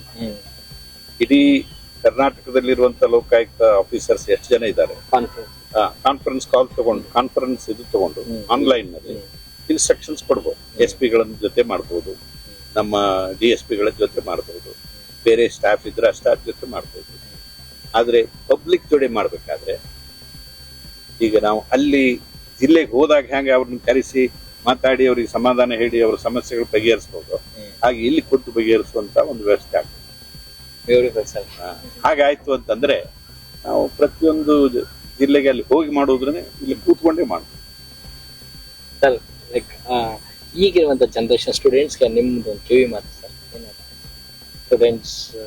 ಸ್ಟೂಡೆಂಟ್ಸ್ ಅದೇ ನಾನು ಹೇಳ್ತಾ ಇದ್ದೀನಿ. ಸ್ಟೂಡೆಂಟ್ ಮೊನ್ನೆ ತಾನೇ ಈ ಕ್ರೈಸ್ಟ್ ಕಾಲೇಜಿನಲ್ಲಿ ಒಂದು 3,000-4,000 ಸ್ಟೂಡೆಂಟ್ಸ್ ಅದನ್ನೆಲ್ಲ ಕಲಿಸಿದ್ರು. ಅದರಲ್ಲಿ ಯಂಗ್ ಅಚೀವರ್ಸ್ಗೆ ಒಂದು 150 ಜನರಿಗೆ ಅವಾರ್ಡ್ ಕೊಟ್ಟು ಅಲ್ಲಿ ಅವ್ರಿಗೆ ಹೇಳಿದೆ. ಏನು ಹೇಳಿದ್ವು ಅಂತಂದ್ರೆ, ಅವರೆಲ್ಲ ಮ್ಯಾಥ್ಸ್ ಒಲಿಂಪಿಯಾಡ್ ಅಂತಾರೆ, ಮ್ಯಾಥ್ಸ್ ಒಲಿಂಪಿಯಾಡ್ ಸಿಂಗಾಪುರ್ನಲ್ಲಿ ಮ್ಯಾಥ್ಸ್ ಒಲಿಂಪಿಯಾಡ್ ಅಂದ್ರೆ ಅದರಲ್ಲಿ ಫಸ್ಟ್ ಪ್ರೈಸ್ ತಗೊಂಡ ಅವನು. ನಮ್ಮ ಕರ್ನಾಟಕದವ್ರು ಒಂದು 50 ಮಂದಿಗೆ ಪ್ರೈಸ್ ಬಂದಿತ್ತು ಮಕ್ಕಳಿಗೆ. ಸೊ ಅವರು ಯಾವ ರೀತಿ ಸ್ಟಡಿ ಮಾಡಿದಾರೆ ಅಂದ್ರೆ, ಅಂತ ಮುಂಜಾನೆ 8ರಿಂದ ಶುರು ಆದದ್ದು ರಾತ್ರಿ 8ರವರೆಗೆ ಅವರು ಸ್ಟಡೀಸ್, ಫೋಕಸ್ಡ್ ಸ್ಟಡಿ ಅಂತಾರೆ. ಮತ್ತೆ ಇಂಟರ್ವಲ್ ಕೊಡ್ತಾರೆ. ಅದ್ರ ಜೊತೆ ಬರೀ ನೀವು 98% ಮಾಡಿದ್ರಿ, 100% ಮಾಡಿದ್ರಿ, ಅದ್ರ ಜೊತೆ ಪರ್ಸನಾಲಿಟಿ ಗ್ರೋತ್ನೂ ಆಗ್ತದೆ, ನಿಮ್ಮ ಥಾಟ್ ಪ್ರೊಸೆಸ್ ನಲ್ಲಿ ಗ್ರೋತ್ ಆಗುತ್ತೆ. Excellence is not just exhibited in our studies. Excellence has to be reflected in our personality, an all-round personality, like our helping the people, understanding our culture, understanding our heritage, ethics and character. Building our character is as important as building knowledge, acquiring knowledge. ನಾವೇನ್ ಮಾಡ್ತೀವಿ, ಹೇಗಾದ್ರೂ ಮಾಡಿ knowledge acquire ಮಾಡೋದು, ಹೇಗಾದ್ರೂ ಮಾಡಿ ದುಡ್ಡು acquire ಮಾಡೋದು. ಹಾಗೆ ಮಾಡ್ಕೊಂಡ್ಬಿಟ್ರೆ ಎಥಿಕ್ಸು ಕ್ಯಾರೆಕ್ಟರು ಸಮಾಜದಲ್ಲಿ ಡೆವಲಪ್ಮೆಂಟ್ ಕಾಣೋದಿಲ್ಲ. ಆಲ್ರೌಂಡ್ ಡೆವಲಪ್ಮೆಂಟ್ ಆಗ್ಬೇಕು, ನಾವೆಲ್ಲ ಹಾರ್ಮೋನಿಯಲ್ಲಿ ಇರ್ಬೇಕು, ಪೀಸ್ ಅಲ್ಲಿ ಇರ್ಬೇಕು, ಟೋಟಲ್ ಪ್ರೋಗ್ರೆಸ್ ಆಗ್ಬೇಕು ಅಂದ್ರೆ ಪರ್ಸನಾಲಿಟಿ ಗ್ರೋತ್ ಏನಿದ್ರೆ ಫುಲ್ ಬ್ಲಾಸಮ್ಡ್ ಗ್ರೋತ್ ಆಗ್ಬೇಕು. ಅದನ್ನ ಮಾಡಿಸ್ಬೇಕು. ಈಗ younger generation ethics character building is very, very important, along with your studies, along with building the career. So, ಆ ಥರ ಎಲ್ಲರೂ ಕಾಲೇಜ್ ಕರೆದ್ರು ಅಂದ್ರೆ ನಮ್ಮ ಇದರಿಂದಾನೇ ಹೋಗ್ತೀನಿ, ಅವಾಯ್ಡ್ ಮಾಡೋದಿಲ್ಲ. ಕೆಲಸ ಇದ್ರು ಮಕ್ಕಳ ಜೊತೆ ಟೈಮ್ ಕಳೀಲಿಕ್ಕೆ ಖುಷಿ ಅನಿಸ್ತದೆ. 360 ಡಿಗ್ರಿ ಮಾಡ್ಬೇಕು. ವೀಕ್ಷಕರೇ, ನೋಡಿದ್ವಲ್ಲ, ನಿಜಕ್ಕೂ ಲೈಫಲ್ಲಿ ನಾವು ಅನ್ಕೊಳ್ಳೋದೇ ಬೇರೆ, ಬಟ್ ಅಲ್ಲಿ ಆಗೋದೇ ಬೇರೆ. ನಿಜಕ್ಕೂ ನಾನಿವತ್ತು ಪಾಟೀಲ್ ಸರ್ನ ಏನೋ ಒಂದು ಎಕ್ಸ್ಪೆಕ್ಟೇಷನ್ ಮಾಡ್ಕೊಂಡೆ, ಬಟ್ ಇಲ್ಲಿ ಬಂದು ಅವ್ರಿಗಿರೋ ನಾಲೆಡ್ಜ್ ಆಗಿರ್ಬೋದು, ಅವ್ರು ಕೊಡೋ ರೆಸ್ಪೆಕ್ಟ್ ಆಗಿರ್ಬೋದು, ಮತ್ತೆ ಅವರು ಮಾಡಿರುವಂತ ಕೆಲಸಗಳು ಎಷ್ಟೋ ಜನರಿಗೆ, ಅನ್ನ ಇಲ್ದವ್ರಿಗೆ ಅನ್ನ ಕೊಟ್ಟಿದ್ದಾರೆ, ನ್ಯಾಯ ಕೊಡ್ಸಿದ್ದಾರೆ. ಒಂದಲ್ಲ ಎರಡಲ್ಲ, ಒಂಥರ ಹೇಗೆ ಅಂದ್ರೆ ಎಲೆಮರೆ ಕಾಯ್ತಾರ, ಯಾವತ್ತು ಕೂಡ ನಾನ್ ಮಾಡ್ದೆ ಅಂತ ತೋರ್ಸಾರಲ್ಲ, ಬರೀ ವರ್ಕಲ್ಲಿ ಮಾತ್ರ ತೋರ್ಸೋಂಥದ್ದು. ಆ ಒಂದು ಬ್ಯೂಟಿನ ನಾವಿಲ್ಲಿ ಕಂಡುಕೊಂಡು ನಿಜಕ್ಕೂ. ಮತ್ತೆ ಅವ್ರದೇ ಆದಂತ ಸಮಯನ ನಮ್ಗೆ ಕೊಟ್ಟು ಒಂದು ಬ್ಯೂಟಿಫುಲ್ ಇಂಟರ್ವ್ಯೂ ನಮ್ಗೆ ಅರೇಂಜ್ ಮಾಡಿಕೊಟ್ರು. ಸರ್ ತುಂಬಾ ಥ್ಯಾಂಕ್ಸ್ ನಿಮ್ ಟೈಮ್ ಕೊಟ್ಟಿದ್ದಕ್ಕೆ. Thank you. ಮತ್ತಷ್ಟು ಸುದ್ದಿಗಳಿಗಾಗಿ ನೋಡ್ತಾ ಇರಿ ಪಬ್ಲಿಕ್ ನ್ಯೂಸ್ 24x7. ಇದು ಸತ್ಯದ ಧ್ವನಿ.